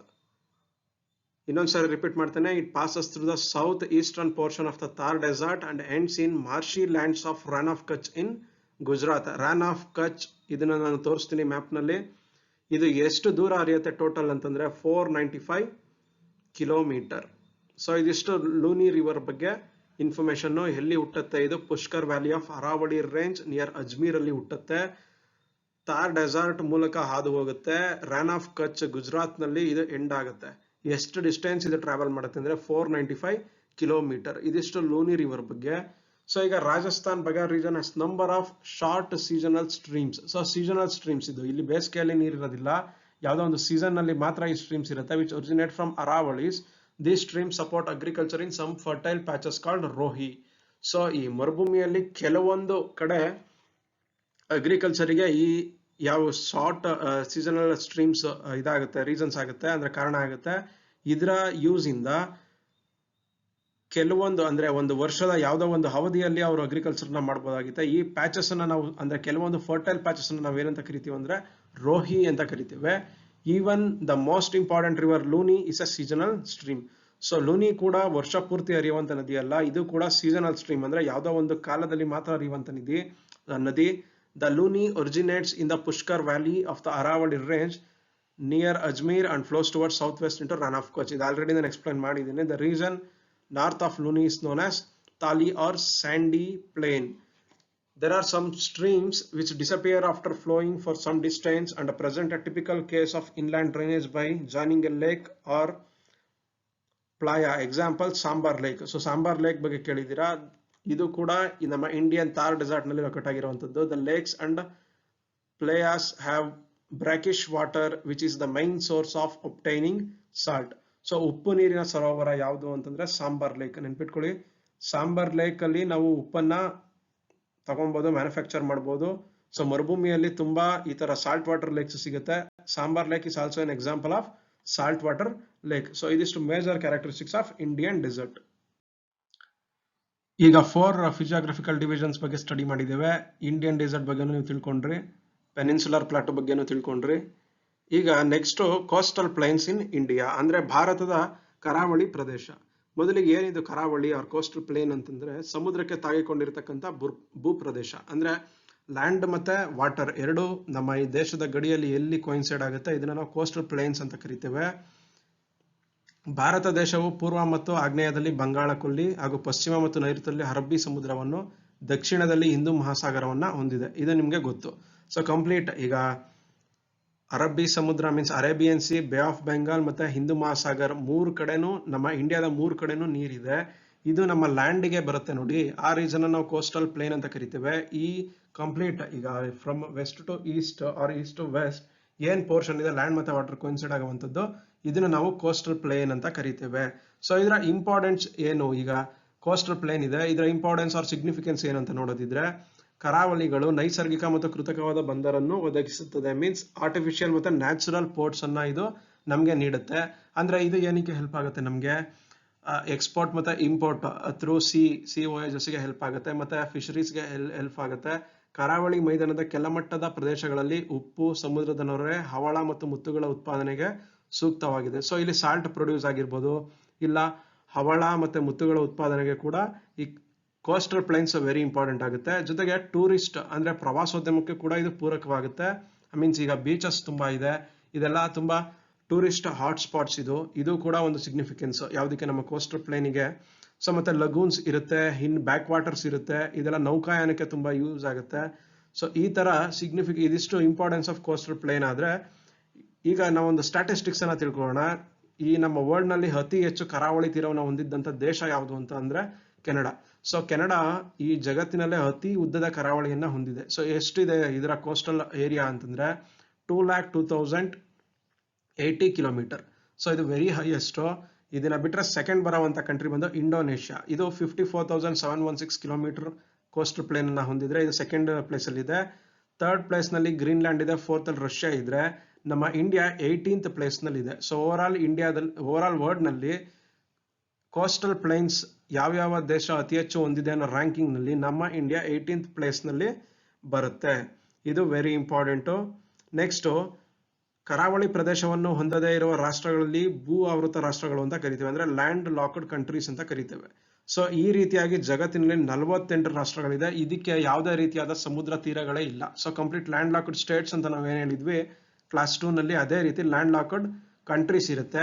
Example ಯಾವ್ದು ನಮಗ್ ಗೊತ್ತಿರಂಗೆನೆ ನಮ್ಮ ಭೂತಾನ್ ಇದೆ, ನೇಪಾಳ್, ಮಂಗೋಲಿಯಾ, ಅಫ್ಘಾನಿಸ್ತಾನ್. ಸೊ ಇದು ಯಾವ್ದಕ್ಕೂ ಯಾವುದೇ ರೀತಿಯಾದ ಕೋಸ್ಟಲ್ ಪ್ಲೇನ್ಸ್ ಇಲ್ಲ, ಕಂಪ್ಲೀಟ್ಲಿ ಲ್ಯಾಂಡ್ ಲಾಕ್ಡ್. ಅಂದ್ರೆ ಆ ಕಂಟ್ರಿಯ ಎಲ್ಲಾ ಬಾರ್ಡರ್ ಅಂದ್ರೆ 4 ಕಡೆನೂ ಬರೀ ಲ್ಯಾಂಡ್ ಬಾರ್ಡರ್ಸ್ ಇದೆ ಹೊರತು ಯಾವುದೇ ರೀತಿಯಾದ ವಾಟರ್ ಬಾರ್ಡರ್ಸ್ ಇಲ್ಲ, ಅಂದ್ರೆ ಜಲಗಡಿ ಇಲ್ಲ. ಈಗ ನಮ್ಮ ಇಂಡಿಯಾದ ಕೋಸ್ಟಲ್ ಪ್ಲೇನಿಗೆ ಬರುತ್ತಿದ್ರೆ ನಮಗೆ ಗೊತ್ತು ನಿಮ್ಗೆ 3 ಸೈಡ್ ಇದೆ, ಆದ್ರಿಂದ ನಾವು ಪರ್ಯಾಯ ದ್ವೀಪ ಅಂತ ಕೂಡ ಕರಿತೇವೆ. India has a coastline of 7516 kilometre. So it touching 13 states and union territories. So ಇಲ್ಲಿ ನಾವು ಓನ್ಲಿ ಸ್ಟೇಟ್ಸ್ ತಗೊಂಡ್ರೆ ಮೈನ್ ಲ್ಯಾಂಡ್ ಕೋಸ್ಟ್ ಲೈನ್ ತಗೊಂಡ್ರೆ 6100 ಆಗುತ್ತೆ. ಅದ್ರ ಜೊತೆಗೆ ಐಸ್ಲ್ಯಾಂಡ್ ನ ಕನ್ಸಿಡರ್ ಮಾಡಿದ್ರೆ 7516 ಕಿಲೋಮೀಟರ್ ಆಗುತ್ತೆ. ಯೂಶಲ್ ಆಗಿ 7516 ಅಂತಾನೆ ನಾವೆಲ್ಲ ಕಡೆ ಮೆನ್ಷನ್ ಮಾಡ್ತೇವೆ ಇಂಡಿಯಾದ ಕೋಸ್ಟ್ ಲೈನ್ ಎಷ್ಟಿದೆ ಅಂತ ಕೇಳಿದಾಗ. ಸೊ ಈಗ ಭಾರತದ ಕರಾವಳಿ ಪ್ರದೇಶ ಗುಜರಾತ್ನ ಗಲ್ಫ್ ಆಫ್ ಕಚ್ ಏನ್ ಬರುತ್ತೆ, ರಾನ್ ಆಫ್ ಕಚ್ ಏನ್ ಬರುತ್ತೆ, ಅಲ್ಲಿಂದ ಈಸ್ಟ್ ಅಲ್ಲಿ ಏನಿದೆ ಪೂರ್ವದಲ್ಲಿ ಗಂಗಾ ನದಿಯ ಮುಖಜ ಭೂಮಿಯ ತನಕ ಇದೆ. So coast line Gujarat Rann of Kutch ಇಂದ ಹಿಡಿದು ಈ ಕಡೆ ಈಸ್ಟ್ ನಲ್ಲಿ ಇರ್ತಕ್ಕಂಥ ಗಂಗಾ ನದಿಯ ಮುಖಜ ಭೂಮಿ. ಸೊ ಅಲ್ಲಿ ಗಂಗಾ ರಿವರ್ ತನಕನೂ ಇದೆ. ಭಾರತದ ಕರಾವಳಿಯ ಒಟ್ಟು ಉದ್ದ 6100 ಕಿಲೋಮೀಟರ್. ಅಂದ್ರೆ considering mainland coastline, ನೆನ್ಪಿಟ್ಕೊಳ್ಳಿ ಮೈನ್ ಲ್ಯಾಂಡ್ ಕೋಸ್ಟ್ ಲೈನ್ ಅನ್ನೋ ವರ್ಡ್ ಇದ್ರೆ 6100 ಅಂತ ನೀವು ಮೆನ್ಷನ್ ಮಾಡ್ಬೇಕಾಗುತ್ತೆ. ಅಲ್ಲಿ ಇನ್ಕ್ಲೂಡಿಂಗ್ ಹೈಲ್ಯಾಂಡ್. ಸೊ ಇದನ್ನು ಹೈಲ್ಯಾಂಡ್ ಅನ್ನ ಸೇರಿಸಿದ್ರೆ 7516.6 ಆರ್ 7517 ಕಿಲೋಮೀಟರ್ ಆಗುತ್ತೆ. ನಮ್ಮ ಸ್ಟೇಟ್ ಇಂಪಾರ್ಟೆನ್ಸ್ ಬಂದ್ರೆ ಕರ್ನಾಟಕದಲ್ಲಿ 320 ಕಿಲೋಮೀಟರ್ ಉದ್ದದ ಕರಾವಳಿ ನಮ್ಮ ಕರ್ನಾಟಕ ಹೊಂದಿದೆ. ಭಾರತದಲ್ಲಿ ಅತಿ ಹೆಚ್ಚು ಕರಾವಳಿ ಪ್ರದೇಶವನ್ನ ಹೊಂದಿರತಕ್ಕಂಥ ಅಂದ್ರೆ ಲಾರ್ಜೆಸ್ಟ್ ಕೋಸ್ಟ್ ಪ್ಲೇನ್ ಅನ್ನ ಹೊಂದಿರತಕ್ಕಂಥ ಸ್ಟೇಟ್ ಯಾವುದು ಅಂದ್ರೆ ಗುಜರಾತ್. ಸೆಕೆಂಡ್ ಪ್ಲೇಸ್ ನಲ್ಲಿ ಇರ್ತಕ್ಕಂಥದ್ದು ಆಂಧ್ರ ಪ್ರದೇಶ್. ಈಗ ಭಾರತದ 9 ರಾಜ್ಯ ಮೇಜರ್ 9 ಸ್ಟೇಟ್ಸ್ ಕರಾವಳಿ ಪ್ರದೇಶವನ್ನ ಹೊಂದಿದ್ದಾವೆ. ಯಾವ್ದು ಅನ್ನೋದನ್ನ ನಾನು ನೆಕ್ಸ್ಟ್ ಸೈಡ್ ನಲ್ಲಿ ನಿಮ್ಗೆ ಸೆಗ್ರಿಗೇಟ್ ಮಾಡಿ ಹೇಳ್ತೇನೆ. ಸೊ ಇದಿಷ್ಟು basic information about coastal plains in India. But ನಮ್ಮ ಇಂಡಿಯಾದಲ್ಲಿ ಕೆಲವೊಂದು ಕೋಸ್ಟ್ಗಳು ನ್ಯಾಚುರಲ್ ಹಾರ್ಬರಿಗೆ ಸಪೋರ್ಟ್ ಮಾಡೋದಿಲ್ಲ, ಕೆಲವೊಂದು ಮಾತ್ರ ನ್ಯಾಚುರಲ್ ಹಾರ್ಬರಿಗೆ ಸಪೋರ್ಟ್ ಮಾಡುತ್ತೆ. Indian coastal plains R divided as western coastal plains and eastern coastal plains. So ನಾವು based on direction, so western coastal plains ಮತ್ತೆ eastern coastal plains ಅಂತ ಡಿವೈಡ್ ಮಾಡ್ತೇವೆ. ಅದರ ಡಿವಿಷನ್ ಅನ್ನು ನಾನು ನಿಮ್ಗೆ ಈಗ ತಿಳಿಸ್ಕೊಡ್ತೇನೆ. ಈಗ ನಾವು ಭಾರತದ ಕರಾವಳಿ ಪ್ರದೇಶ ಆರ್ ಇಂಡಿಯನ್ ಕೋಸ್ಟಲ್ ಪ್ಲೇನ್ ಅನ್ನ 2 ಡಿವಿಷನ್ ಆಗಿ ಮಾಡ್ಕೊಂತೇವೆ. ಒಂದು ವೆಸ್ಟರ್ನ್ ಕೋಸ್ಟಲ್ ಪ್ಲೈನ್, ಇನ್ನೊಂದು ಈಸ್ಟರ್ನ್ ಕೋಸ್ಟಲ್ ಪ್ಲೈನ್. ಅಂದ್ರೆ ಪಶ್ಚಿಮ ತೀರ ಪ್ರದೇಶಗಳು ಮತ್ತೆ ಪೂರ್ವ ತೀರ ಪ್ರದೇಶಗಳು ಅಂತ ನಾವು ಕನ್ಸಿಡರ್ ಮಾಡ್ತೇವೆ. ಇವಾಗ ವೆಸ್ಟರ್ನ್ ಕೋಸ್ಟಲ್ ಪ್ಲೈನ್ಸ್ ಅಲ್ಲಿ 5 ಸ್ಟೇಟ್ ಬರುತ್ತೆ, ನೆನ್ಪಿಟ್ಕೊಳ್ಳಿ. ವೆಸ್ಟ್ ಕೋಸ್ಟಲ್ ಪ್ಲೈನ್ಸ್ ಅಲ್ಲಿ 5 ಬರುತ್ತೆ, ಈಸ್ಟ್ ಕೋಸ್ಟಲ್ ಪ್ಲೈನ್ ಅಲ್ಲಿ 4 ಸ್ಟೇಟ್ ಬರುತ್ತೆ. ಯಾವ್ದು ಈ ಮ್ಯಾಪ್ ಅನ್ನು ನೋಡಿ ಜೊತೆಗೆ ರೆಫರೆನ್ಸ್ ಇಟ್ಕೊಳ್ಳಿ. ಈಗ ಫಸ್ಟ್ ಬರುವಂತದ್ದು ಗುಜರಾತ್. ಸೊ ಗುಜರಾತ್ ಆದ್ಮೇಲೆ ನೆಕ್ಸ್ಟ್ ಬರುವಂತದ್ದು ಮಹಾರಾಷ್ಟ್ರ, ಅದಾದ್ಮೇಲೆ ಬರುವಂತದ್ದು ಗೋವಾ, ಆಮೇಲೆ ಕರ್ನಾಟಕ, ನೆಕ್ಸ್ಟ್ ಕೇರಳ. ಸೊ ಈ 5 ಸ್ಟೇಟ್ಸ್ ಪಶ್ಚಿಮ ಕರಾವಳಿ ಪ್ರದೇಶ ಆರ್ ವೆಸ್ಟ್ ಕೋಸ್ಟಲ್ ಪ್ಲೈನ್ಸ್ ಅಲ್ಲಿ ಬರುತ್ತೆ. ನೆಕ್ಸ್ಟ್ ಈಸ್ಟ್ ಕೋಸ್ಟಲ್ ಪ್ಲೈನ್ಸ್ ಏನಿದೆ ಇಲ್ಲಿ ಮತ್ತೆ 4 ಸ್ಟೇಟ್ ಬರುತ್ತೆ. ಸೊ ಈಗ ನೀವು ಇಲ್ಲಿಂದ ಬಂದಿದ್ದೀರಾ, ವೆಸ್ಟ್ ಕೋಸ್ಟಲ್ ಪ್ಲೈನ್ ಕೇರಳಗೆ ಎಂಡ್ ಮಾಡಿದ್ದೀರಾ. From Gujarat, Maharashtra, Goa, Karnataka to Kerala. ಈಗ ಈಸ್ಟರ್ನ್ ಕೋಸ್ಟ್ ಸ್ಟಾರ್ಟ್ ಆಗುವಂತದ್ದು ಇಲ್ಲಿ. ಈ ಆರ್ಡರ್ ಎಲ್ಲಾರು ಬರ್ಬೋದಿಲ್ಲ, ಈ ಆರ್ಡರ್ ಎಲ್ಲಾರು ಹೋಗ್ಬೋದು ನೀವು. ಈಗ ನಾನು ಈ ಆರ್ಡರ್ ತಗೊಂಡಿದ್ದೀನಿ, ಈಗ ಹಿಂಗಿಂದ ಬಂದಿದ್ದೀನಿ. ಇಲ್ಲಿ ವೆಸ್ಟರ್ನ್ ಕೋಸ್ಟ್ ಮುಗ್ದಿದೆ. ನೆಕ್ಸ್ಟ್ ತಮಿಳ್ನಾಡು ಸ್ಟೇಟ್ ಇಲ್ಲಿ ಬರುತ್ತೆ. ತಮಿಳ್ನಾಡು, ಆಂಧ್ರ ಪ್ರದೇಶ್, ಒಡಿಸ್ಸಾ, ವೆಸ್ಟ್ ಬೆಂಗಾಲ್, ಇದು 4 ಈಸ್ಟ್ ಕೋಸ್ಟಲ್ ಪ್ಲೇನ್ಸ್. ಸೊ ಈಸಿಯಾಗಿ ಅರ್ಥ ಮಾಡ್ಕೊಳ್ಳಿ ನೀವು. ಈ ಕಡೆ ಬರುವಂತದ್ದು ವೆಸ್ಟ್ ಕೋಸ್ಟ್, ಈ ಕಡೆ ಬರುವಂತದ್ದು ಈಸ್ಟ್ ಕೋಸ್ಟ್. ಸೊ ಈ ಕಡೆ 5 ಸ್ಟೇಟ್ ಬರುತ್ತೆ, ಈ ಕಡೆ 4 ಸ್ಟೇಟ್ ಬರುತ್ತೆ. ಇದಿಷ್ಟು division of coastal plains in India. ಮೊದಲಿಗೆ ನಾವು ವೆಸ್ಟ್ ಕೋಸ್ಟಲ್ ಪ್ಲೇನ್ ಬಗ್ಗೆ ತಿಳ್ಕೊಳ್ಳೋಣ. ಈ ವೆಸ್ಟ್ ಕೋಸ್ಟಲ್ ಪ್ಲೇನ್ ಏನಿದೆ ಇದು ಸಬ್ಮರ್ಜ್ಡ್ ಕೋಸ್ಟಲ್ ಪ್ಲೇನ್ ಗೆ ಒಂದು ಎಕ್ಸಾಂಪಲ್ ಆಗಿದೆ. ಈಸ್ಟ್ ಕೋಸ್ಟಲ್ ಪ್ಲೇನ್ ಅನ್ನ ನಾವು ಎಮರ್ಜೆಂಟ್ ಕೋಸ್ಟಲ್ ಪ್ಲೇನ್ ಅಂತ ಕರಿತೇವೆ. ಅಂದ್ರೆ ಇದು ತುಂಬಾ ಡೈವರ್ಜ್ ಆಗಿದೆ, ಅಂದ್ರೆ ಕಡ್ದಾಗಿದೆ. ಕಾರಣ ಪಶ್ಚಿಮ ಘಟ್ಟಗಳು ಸಮಾನಾಂತರವಾಗಿ ಹಾದು ಹೋಗಿರೋದು. ಇದಕ್ಕೆ ಕೋಸ್ಟಲ್ ಪ್ಲೇನ್ ಅದು ಎಮರ್ಜೆಂಟ್ ಕೋಸ್ಟಲ್ ಪ್ಲೇನ್ ಗೆ ಒಂದು ಎಕ್ಸಾಂಪಲ್ ಆಗಿದೆ. ಈ ವೆಸ್ಟ್ ಕೋಸ್ಟಲ್ ಪ್ಲೇನ್ ಆರ್ ಪಶ್ಚಿಮ ಕರಾವಳಿಗೆ ಡಿಫ್ರೆಂಟ್ ಸ್ಟೇಟ್ಸ್ ಅಲ್ಲಿ ಡಿಫ್ರೆಂಟ್ ನೇಮ್ ಅಲ್ಲಿ ನಾವು ಕರಿತೇವೆ. ಅಂದ್ರೆ ಆ ತೀರ ಪ್ರದೇಶವನ್ನ ಆಯಾ ಸ್ಟೇಟ್ ನಲ್ಲಿ ಒಂದೊಂದು ನೇಮ್ ನಲ್ಲಿ ಕರಿತೇವೆ. ಇದನ್ನ PC ಮತ್ತೆ PSI ಕ್ವಶನ್ಸ್, ಅಂದ್ರೆ PC ಮತ್ತೆ PSI ಎಕ್ಸಾಮ್ ನಲ್ಲಿ ತುಂಬಾ ಸರಿ ಕೇಳಿದ್ದಾರೆ. ಈ ಕೋರಮಂಡಲ್ ಕೋಸ್ಟ್ ಅಂದ್ರೆ ಯಾವ ಸ್ಟೇಟ್ ನಲ್ಲಿ ಇರುವಂತದ್ದು, ಮಲಬಾರ್ ಕೋಸ್ಟ್ ಅಂದ್ರೆ ಯಾವ ಸ್ಟೇಟ್ ನಲ್ಲಿ ಇರುವಂತದ್ದು ಅಂತ. ಸೊ ಇಲ್ಲಿ ನೆನ್ಪಿಟ್ಕೊಳ್ಳಿ, west coast may be divided into following divisions. So divisions ನ ಆಲ್ರೆಡಿ ಹೇಳಿದೀನಿ ನಿಮ್ಗೆ. Kutch and Kathiawar coast in Gujarat. So Kutch ಮತ್ತೆ ಕತಿವಾರ್ ಕೋಸ್ಟ್ ಗುಜರಾತ್ ನಲ್ಲಿ ಗುಜರಾತಿಗೆ ಸೇರುತ್ತೆ. ಅದೇ ರೀತಿ ಮಹಾರಾಷ್ಟ್ರದಲ್ಲಿ ಈ ಪಶ್ಚಿಮ ತೀರ ಪ್ರದೇಶವನ್ನ ಕೊಂಕಣ್ ಕೋಸ್ಟ್ ಅಂತ ಕರಿತೇವೆ. ಕರ್ನಾಟಕದಲ್ಲಿ ಕೆನ್ರಾ ಅಂತ ಕರಿತೇವೆ, ಕೆನ್ರಾ ತೀರ ಪ್ರದೇಶ ಅಂತ. ಮಲಬಾರ್ ಅಂತ ಕೇರಳದಲ್ಲಿ ಕರಿತೇವೆ. ಸೊ ಇದನ್ನ ಒಂದು ಟೇಬಲ್ ಹಾಕಿ ನಾನು ನಿಮ್ಗೆ ತೋರಿಸ್ಕೊಟ್ಟಿದ್ದೀನಿ, ನೆಕ್ಸ್ಟ್ ಸ್ಲೈಡ್ ಅಲ್ಲಿ ಬರುತ್ತೆ ಇದು. ಸೊ ಇದಿಷ್ಟು alternative names of that coastal plains in some states. ಕರ್ನಾಟಕದಲ್ಲಿ ಕೆನ್ರಾ ಅಂತ ಕರಿತೇವೆ, ಮಹಾರಾಷ್ಟ್ರ ಮತ್ತೆ ಗೋವಾದಲ್ಲಿ ಕೊಂಕಣ್ ಅಂತ ಕರಿತೇವೆ, ಕೇರಳದಲ್ಲಿ ಮಲಬಾರ್ ಅಂತ ಕರಿತೇವೆ.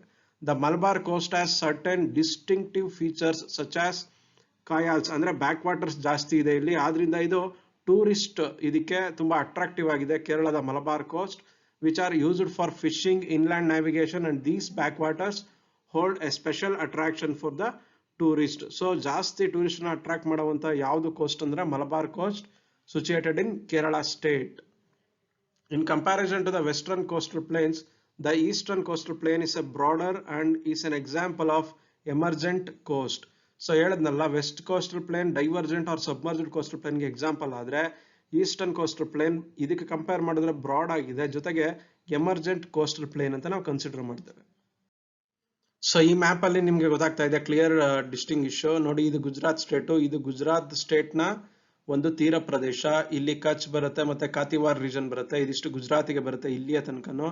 ನೆಕ್ಸ್ಟ್ ಬರುವಂತದ್ದು ಮಹಾರಾಷ್ಟ್ರ, ಗೋವಾ, ಕರ್ನಾಟಕಕ್ಕೆ ಕೊಂಕಣ್ ಕೋಸ್ಟ್ ಬರುತ್ತೆ. ನಾವು ಕರ್ನಾಟಕದಲ್ಲಿ ಕೆನ್ರಾ ಅಂತ ಕೂಡ ಕರಿತೇವೆ, ಮಹಾರಾಷ್ಟ್ರ ಮತ್ತೆ ಗೋವಾದಲ್ಲಿ ಕೊಂಕಣ್ ಕೋಸ್ಟ್ ಅಂತಾನೆ ಕರಿತೇವೆ. ನೆಕ್ಸ್ಟ್ ಇಲ್ಲಿ ಕೇರಳ ರೀಜನ್ ಇದೆ, ಇದು ಮಲಬಾರ್ ಕೋಸ್ಟ್ ಅಂತ ಕನ್ಸಿಡರ್ ಮಾಡ್ತೇವೆ. So from Rann of Kutch to Cape Comorin in Kanyakumari, western coast or ಪಶ್ಚಿಮ ಕರಾವಳಿ ಕನ್ಸಿಡರ್ ಮಾಡ್ತೇವೆ. ಈಗ ಗುಜರಾತ್ ಕರಾವಳಿಯ ಬಗ್ಗೆ ತಿಳ್ಕೊಳ್ಳೋದಿದ್ರೆ ಒಂದ್ ಎರಡು ಮೂರು ಪಾಯಿಂಟ್ಸ್ ಅನ್ನ ಹೇಳ್ತೀನಿ, ನೆನ್ಪಿಟ್ಕೊಳ್ಳಿ. ಗುಜರಾತ್ ಕರಾವಳಿ ರಾನ್ of Kutch to Cape Comorin ತನಕನು ಬರುತ್ತೆ. ಸಬರಿಮತಿ ನದಿ, ಲೂನಿ ರಿವರ್ ಅಂದ್ರೆ ಸಬರಿಮತಿ ರಿವರ್, ಲೂನಿ ರಿವರ್ ಮತ್ತೆ ಇನ್ನು ಕೆಲವು ಮೈನರ್ ರಿವರ್ಸ್ ಇಲ್ಲಿ ಬರುತ್ತೆ, ಅಂದ್ರೆ ಈ ತೀರ ಪ್ರದೇಶಗಳಲ್ಲಿ ಬರುತ್ತೆ. ಗುಜರಾತ್ ರಾಜ್ಯ ದೇಶದ ಉದ್ದವಾದ ಕರಾವಳಿ ಹೊಂದಿರತಕ್ಕಂತ ರಾಜ್ಯ. ಅಂದ್ರೆ ಜಾಸ್ತಿ ಕೋಸ್ಟ್ ಲೈನ್ ಅನ್ನ ಹೊಂದಿರತಕ್ಕಂತ ಸ್ಟೇಟ್ ಯಾವುದು ಇಂಡಿಯಾದಲ್ಲಿ ಅಂದ್ರೆ ಗುಜರಾತ್. ಕಾಂಡ್ಲಾ ಮತ್ತೆ ಓಕಾ ಇಲ್ಲಿನ ಪ್ರಮುಖ ಬಂದರುಗಳು. ಮೀನ್ಸ್ ಕಾಂಡ್ಲಾ ಪೋರ್ಟ್ ಮತ್ತೆ ಓಕಾ ಪೋರ್ಟ್ ಇಲ್ಲಿ ಮೇಜರ್ ಪೋರ್ಟ್ಸ್, ಅಂದ್ರೆ ಈ ಗುಜರಾತ್ ಸ್ಟೇಟ್ ನಲ್ಲಿ ಬರುವಂತದ್ದು. ಗುಜರಾತ್ ನಲ್ಲಿ ಟೋಟಲ್ 42 ಪೋರ್ಟ್ಸ್ ಇದೆ. ಇದಿಷ್ಟು ಗುಜರಾತ್ ರಿಲೇಟೆಡ್ ಇನ್ಫಾರ್ಮೇಶನ್. ಆದ್ರೆ ನೆಕ್ಸ್ಟ್ ಬರುವಂತದ್ದು ಕೊಂಕಣ್ ಕೋಸ್ಟ್, ಅಂದ್ರೆ ಕೊಂಕಣ ಕರಾವಳಿ. ಸೊ ಕೊಂಕಣ ಕರಾವಳಿ ಗುಜರಾತ್ ಕರಾವಳಿಯ ದಕ್ಷಿಣದಲ್ಲಿದೆ. ಸೊ ಇದರ ಸೌತ್, ಅದನ್ನು ಗೊತ್ತಾಗುತ್ತೆ ನಿಮ್ಗೆ, ಸೌತ್ ಅಲ್ಲಿ ಬರುತ್ತೆ. ಇದಾದ್ಮೇಲೆ ನೆಕ್ಸ್ಟ್ ಬರೋದ್ರಿಂದ ಸೌತ್ ಡೈರೆಕ್ಷನ್ ಗೆ ಬರುತ್ತೆ. ಮಹಾರಾಷ್ಟ್ರದಿಂದ ಕರ್ನಾಟಕ ತನಕ ಅರೌಂಡ್ 530 ಕಿಲೋಮೀಟರ್ಸ್ ಇದು ಬರುತ್ತೆ. ಈ ಕೋಸ್ಟಲ್ ಲೈನ್ ಏನಿದೆ ಇದು 530 ಕಿಲೋಮೀಟರ್ಸ್ ಬರುತ್ತೆ. ಸೊ ಇಲ್ಲಿ ನ್ಯಾಚುರಲ್ ಪೋರ್ಟ್ಸ್ ತುಂಬಾ ಇದೆ. ಸೊ ಇದು ನ್ಯಾಚುರಲ್ ಪೋರ್ಟ್ಸ್ ಅನ್ನ ಕ್ರಿಯೇಟ್ ಮಾಡ್ಕೊಳ್ಳೋದಕ್ಕೆ ತುಂಬಾ ಸೂಕ್ತವಾದಂತಹ ಪ್ರದೇಶ. ಎಕ್ಸಾಂಪಲ್ ಯಾವುದು ಅಂದ್ರೆ ಮುಂಬೈ, ನವಸೇವಾ ಮತ್ತೆ ಮರ್ಮಗೋವಾ, ಕಾರವಾರ, ನವಮಂಗಳೂರು ಈ ಮುಂತಾದ ಪೋರ್ಟ್ಸ್ ಯಾವ್ಯಾವ್ದು ಬರುತ್ತೆ. ನವಿ ಮುಂಬೈ ಪೋರ್ಟ್ಸ್ ಮತ್ತೆ ನವಿ ಮ್ಯಾಂಗ್ಳೂರ್ ಪೋರ್ಟ್ಸ್, ಇದೆಲ್ಲ example of natural ports. So ಇನ್ನೊಂದು ಮೈನ್ ಅಂತಂದ್ರೆ ಇಲ್ಲಿ ಪೆಟ್ರೋಲಿಯಂ ಮತ್ತೆ ನೈಸರ್ಗಿಕ ಅನಿಲಗೆ ಇದು ಜಾಸ್ತಿ ಸಮೃದ್ಧವಾದಂತಹ ಒಂದು ಪ್ರದೇಶ ಕೊಂಕಣ್ ಕೋಸ್ಟ್. ಜೊತೆಗೆ ಇಲ್ಲಿ ಜಾಸ್ತಿ ಎರೋಷನ್ ಒಳಗಾಗಿರ್ತಕ್ಕಂಥ ಪ್ರದೇಶ ಕೂಡ ಈ ಕೊಂಕಣ್ ಕೋಸ್ಟ್ ಆಗಿದೆ. ಇದಿಷ್ಟು ಇದರ ಪಾಯಿಂಟ್. ಆದ್ರೆ ನಮ್ಮ ಕರ್ನಾಟಕ ರಿಲೇಟೆಡ್ ಬಂತಂದ್ರೆ ಕರ್ನಾಟಕ ಕೋಸ್ಟ್ ಅಂದ್ರೆ ಕರ್ನಾಟಕದ ಕರಾವಳಿಯ ಬಗ್ಗೆ ಒಂದೆರಡು ಪಾಯಿಂಟ್ಸ್ ಅನ್ನು ಹೇಳ್ತೀನಿ. ಈ ಕರಾವಳಿಯು ಕೊಂಕಣ ಕರಾವಳಿಯ ಒಂದು ಭಾಗ, ಅಂದ್ರೆ ಕೊಂಕಣ್ ಕೋಸ್ಟ್ ನ ಒಂದು ಪಾರ್ಟ್ ಇದು. ಮಹಾರಾಷ್ಟ್ರ, ಗೋವಾ ಪ್ಲಸ್ ಕರ್ನಾಟಕ ಮೂರರ ಒಂದು ಕಾಂಬಿನೇಷನ್ ಕೊಂಕಣ್ ಕೋಸ್ಟ್ ಅಂತ ಕರಿತೇವೆ. ಅದರಲ್ಲಿ ನಮ್ಮ ಕರ್ನಾಟಕದ ಕರಾವಳಿ ಒಂದು ಭಾಗ. ಕರ್ನಾಟಕದಲ್ಲಿ 3 ಜಿಲ್ಲೆಗಳಲ್ಲಿ ಯಾವ್ದಾವ್ದು ಜಿಲ್ಲೆ ಬರುತ್ತೆ ಈ ಬಾರ್ಡರ್ ಅಲ್ಲಿ ಅಂತಂದ್ರೆ ಉತ್ತರ ಕನ್ನಡ, ದಕ್ಷಿಣ ಕನ್ನಡ ಮತ್ತೆ ಉಡುಪಿ ಕರಾವಳಿಯನ್ನ ನಾವು ನೋಡ್ತೇವೆ. ಕರ್ನಾಟಕದ ಕರಾವಳಿ ಅಂದ್ರೆ 3 ಡಿಸ್ಟ್ರಿಕ್ಟ್ ಬರುತ್ತೆ, ಉತ್ತರ ಕನ್ನಡ, ದಕ್ಷಿಣ ಕನ್ನಡ ಮತ್ತೆ ಉಡುಪಿ. ಕರ್ನಾಟಕ ಕರಾವಳಿಯು ಪಶ್ಚಿಮ ಕರಾವಳಿ ಮೈದಾನದಲ್ಲಿ ಅತ್ಯಂತ ಕಿರಿದಾಗಿದೆ.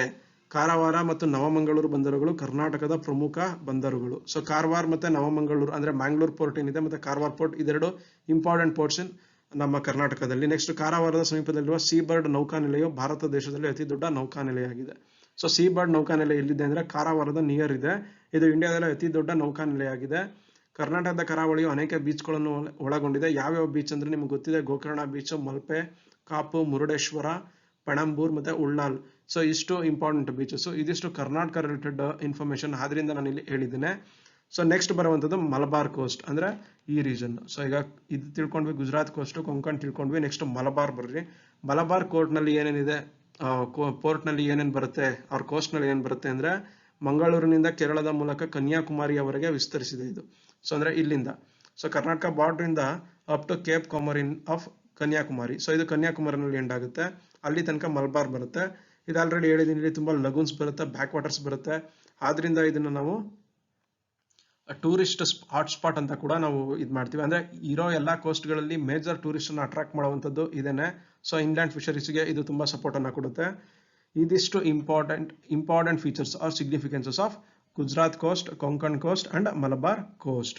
ಈಗ ನೆಕ್ಸ್ಟ್ ನಾವು ನೋಡ್ಬೇಕಾಗಿರುವಂತದ್ದು ಪೂರ್ವ ಕರಾವಳಿ, ಮೀನ್ಸ್ ಅಂದ್ರೆ ಈಸ್ಟ್ ಕೋಸ್ಟಲ್ ಪ್ಲೇನ್ಸ್. ಸೊ ಇಲ್ಲಿ ಇದೆಯಲ್ಲ, ಈ ಮ್ಯಾಪ್ ಅಲ್ಲೇ ನೋಡ್ಕೊಳ್ಳಿ, ಉತ್ಕಲ್ ಪ್ಲೇನ್. ಸೊ ಉತ್ಕಲ್ ಅಂತ ಕರೆಯುವಂಥದ್ದು ಒರಿಸ್ಸಾ ಆರ್ ಒಡಿಸ್ಸಾಗೆ ನಾವು ಕರಿತೀವಿ. ಇಲ್ಲಿ ಬರುವಂತ ತೀರ ಪ್ರದೇಶಕ್ಕೆ ಉತ್ಕಲ್ ಪ್ಲೇನ್ ಅಂತ ಕರಿತೇವೆ. ನೆಕ್ಸ್ಟ್ ಆಂಧ್ರ ಪ್ರದೇಶದಲ್ಲಿ ಸಿರ್ಸರ್ಸ್ ಅಂತ ಬರುತ್ತೆ. ಸಿರ್ಸರ್ಸ್ ಆಂಧ್ರ ಪ್ರದೇಶದಲ್ಲಿ ಕರೆಯುವಂತ ನೇಮು. ನೆಕ್ಸ್ಟ್ ಬರುವಂತದ್ದು ತಮಿಳುನಾಡು. ಸೊ ಇದು ಕೋರಮಂಡಲ್ ಕೋಸ್ಟ್. ತಮಿಳುನಾಡು ಸ್ಟೇಟ್ ಅಲ್ಲಿ ಬರುವಂತದನ್ನ ಕೋರಮಂಡಲ ತೀರ ಪ್ರದೇಶ ಅಂತೀವಿ, ಇಲ್ಲಿ ಸಿರ್ಸರ್ಸ್ ಅಂತ ಕರಿತೇವೆ. ನೆಕ್ಸ್ಟ್ ಒಡಿಶಾದಲ್ಲಿ ಉತ್ಕಲ್ ಪ್ಲೇನ್ಸ್ ಅಂತ ಕರಿತೇವೆ. ಸೊ ಇದಿಷ್ಟು ಅಂದ್ರೆ ಕೇಫ್ ಕಮೋರಿನ್ ಆಫ್ ಕನ್ಯಾಕುಮಾರಿಯಿಂದ ಹಿಡಿದು ವೆಸ್ಟ್ ಬೆಂಗಾಲ್, ಈ ಗಂಗಾ ರೀಜನ್ ಏನಿದೆ, ಗಂಗಾ ಡೆಲ್ಟಾ ರೀಜನ್, ಇಲ್ಲಿ ತನಕ ಬರುವಂತದ್ದು ಈಸ್ಟ್ ಕೋಸ್ಟಲ್ ಪ್ಲೇನ್. ಸೊ ಇವಾಗ ನೀವು ವೆಸ್ಟ್ ಕೋಸ್ಟಲ್ ಪ್ಲೇನ್ಸ್ ಬಗ್ಗೆ ತಿಳ್ಕೊಂಡ್ರಿ. ನೆಕ್ಸ್ಟ್ ಬರುವಂತದ್ದು ಈಸ್ಟ್ ಕೋಸ್ಟಲ್ ಪ್ಲೇನ್ ಅಂದ್ರೆ ಪೂರ್ವ ಕರಾವಳಿ.